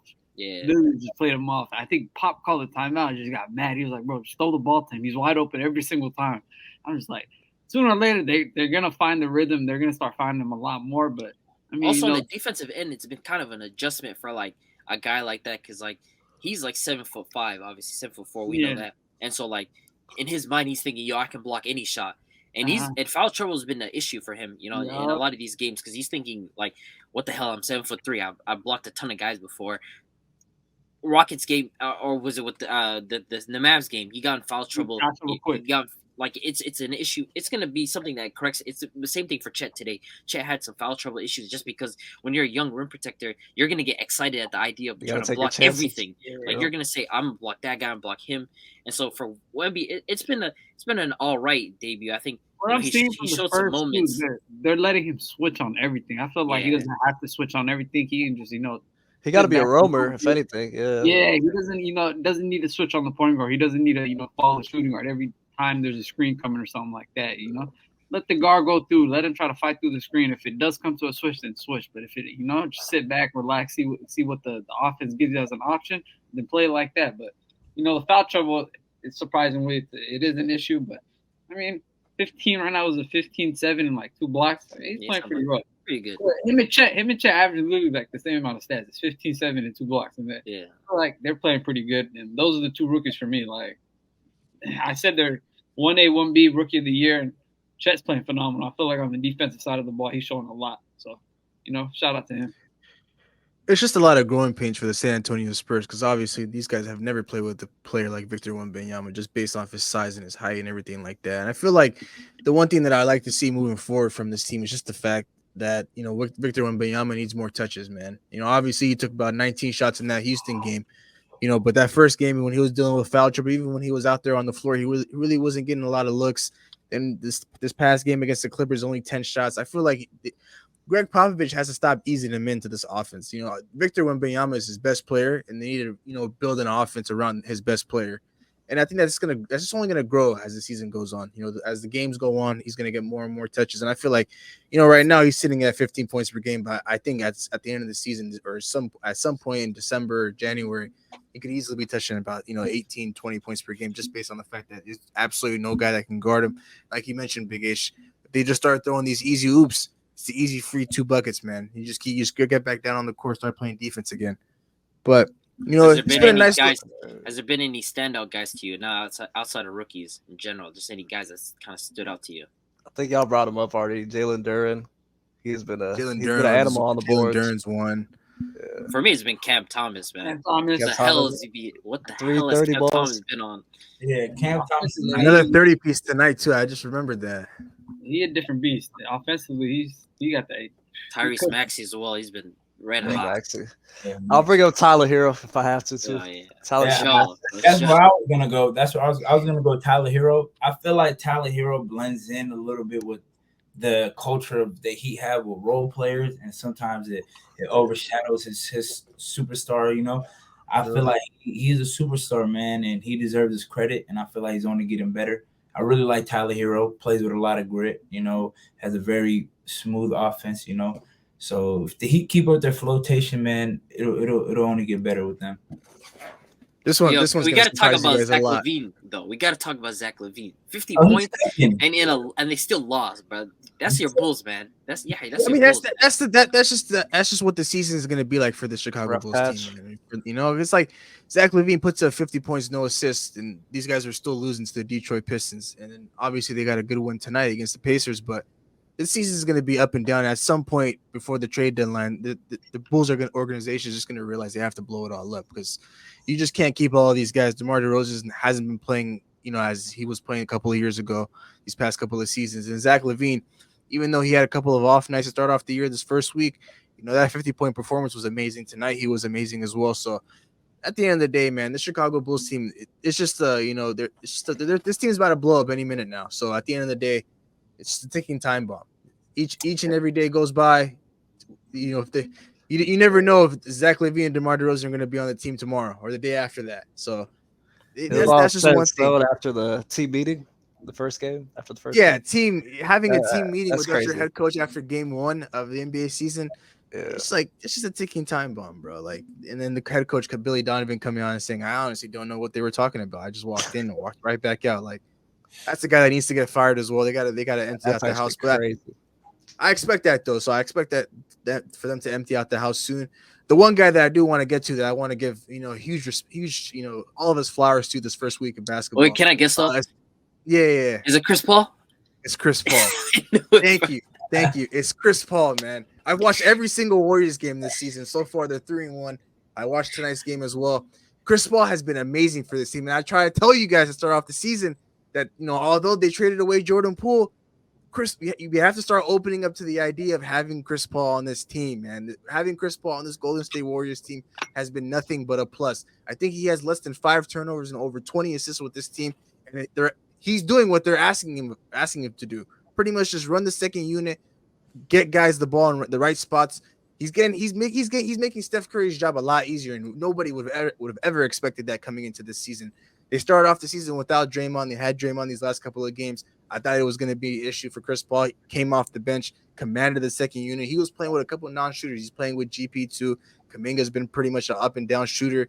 But it's been nothing but great for the Warriors so far. And even when their guys were out tonight, without Jonathan Kuminga, without Klay Thompson, Steph Curry obviously went berserk with a 40-piece, but they won by 20 points against a very good Pelicans team. So, you know, Chris Paul, we got to start opening up to that idea of him just being the floor general that he is. The turnovers are going to go down. The one thing that I talked about, the turnovers are going to go down, and he's going to be able to control the game. And that's what the Warriors have been missing without Steph Curry out there on the floor. Because even though everything was bad in that first game against Phoenix, they got a very, very impressive win against a team that's going to be competing with them in that Western Conference against the Sacramento Kings.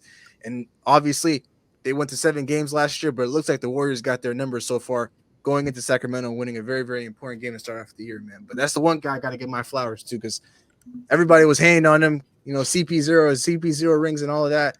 But I think he's going to be very, very solid for this team, man. But aside from all of that, man, before we close out today's episode, any final words you want to say, man? I got one more question for you. So do you think the Warriors championship window is still open? Because I think as long as Curry's playing at a level he's playing, that championship window is still open. 100%. As long as these guys have Steph Curry on their roster, I think everything's going to be all right. I think their championship window is still open. The only time their championship window closes is when we see a decline from Steph Curry, and we haven't seen that yet so far. I mean, he's playing at an MVP level right now, but obviously it's not going to be talked about because obviously Luka Doncic is going off and a lot of other guys are going off. You got Jokic still in the mix, but Steph Curry is always going to be around. And as long as you got Steph Curry, you're always in the fight. And Lil Wayne told his son, he said it best to his son on the court side a couple of days ago at the Lakers game. You can never count out Steph Curry. It's kind of like counting out Tom Brady with the Patriots. Like every time you think that he's washed or he's done, they just come right back and they win a championship. They're right there. They're just competing each and every year. And I feel like, you know, the one thing that's going to be consistent for this Warriors team that wasn't consistent for them last year is their defenses for this season. I think defensively, they're a very, very underrated team. And they're going to be very, very good on that side of the ball. And offensively, everything's going to start clicking. As long as their shot is falling, everything's going to be all right. Yeah. I feel like another team that's low-key a ticking time bomb is the Timberwolves. I don't know if you guys agree or disagree. Today they had a horror show. They were first half they scored 82. They have a 20-point lead. They completely blow it. I think it's been a Chris Finch issue. I don't think it was, Cat had a pretty bad game, but Chris Finch, to start off the season, the Wolves have just been too up and down, man. They've just, I don't know if they necessarily blow it up just because obviously they gave Ant his money. They gave Jaden McDaniels his money. Then you have Gobert that you leverage your future for. So I think at the end of the day, at some point, they're going to have a discussion about Cat and his fit with this team. They're moving forward because I don't think today was necessarily a Cat issue. I mean, they're up 20 after scoring 82 in the how do you score 82 in the first half and you still end up with 113 points? That's crazy. That's just not possible. That shouldn't be happening. And so they're probably gonna have a discussion regarding Karl Anthony Towns at some point, maybe not this season, but later on. But that team, I don't know. Maybe they're still weeding out things. Maybe they're still trying to figure out their chemistry in that starting lineup. I don't know. But we'll just have to wait and see. Yeah. Hey man, the quicker these guys realize this is Ant's team, the better they'll get. They'll be able to get rid of Cat, get some more pieces to surround Ant with, and they'll be able to hit the ground running, man. But obviously, I didn't even realize they put up 82 points. Next thing you know, they got 19 and 15 in the third or fourth quarter, man. But it's very, very disappointing, man. But any final words now? Yeah, man. I just want to appreciate you. I just want to let y'all know I appreciate y'all for letting me talk sports with y'all, man. I love sports just as much as y'all do, and I appreciate y'all letting me express myself with y'all. And I want y'all to keep going hard and keep progressing on y'all journey, man.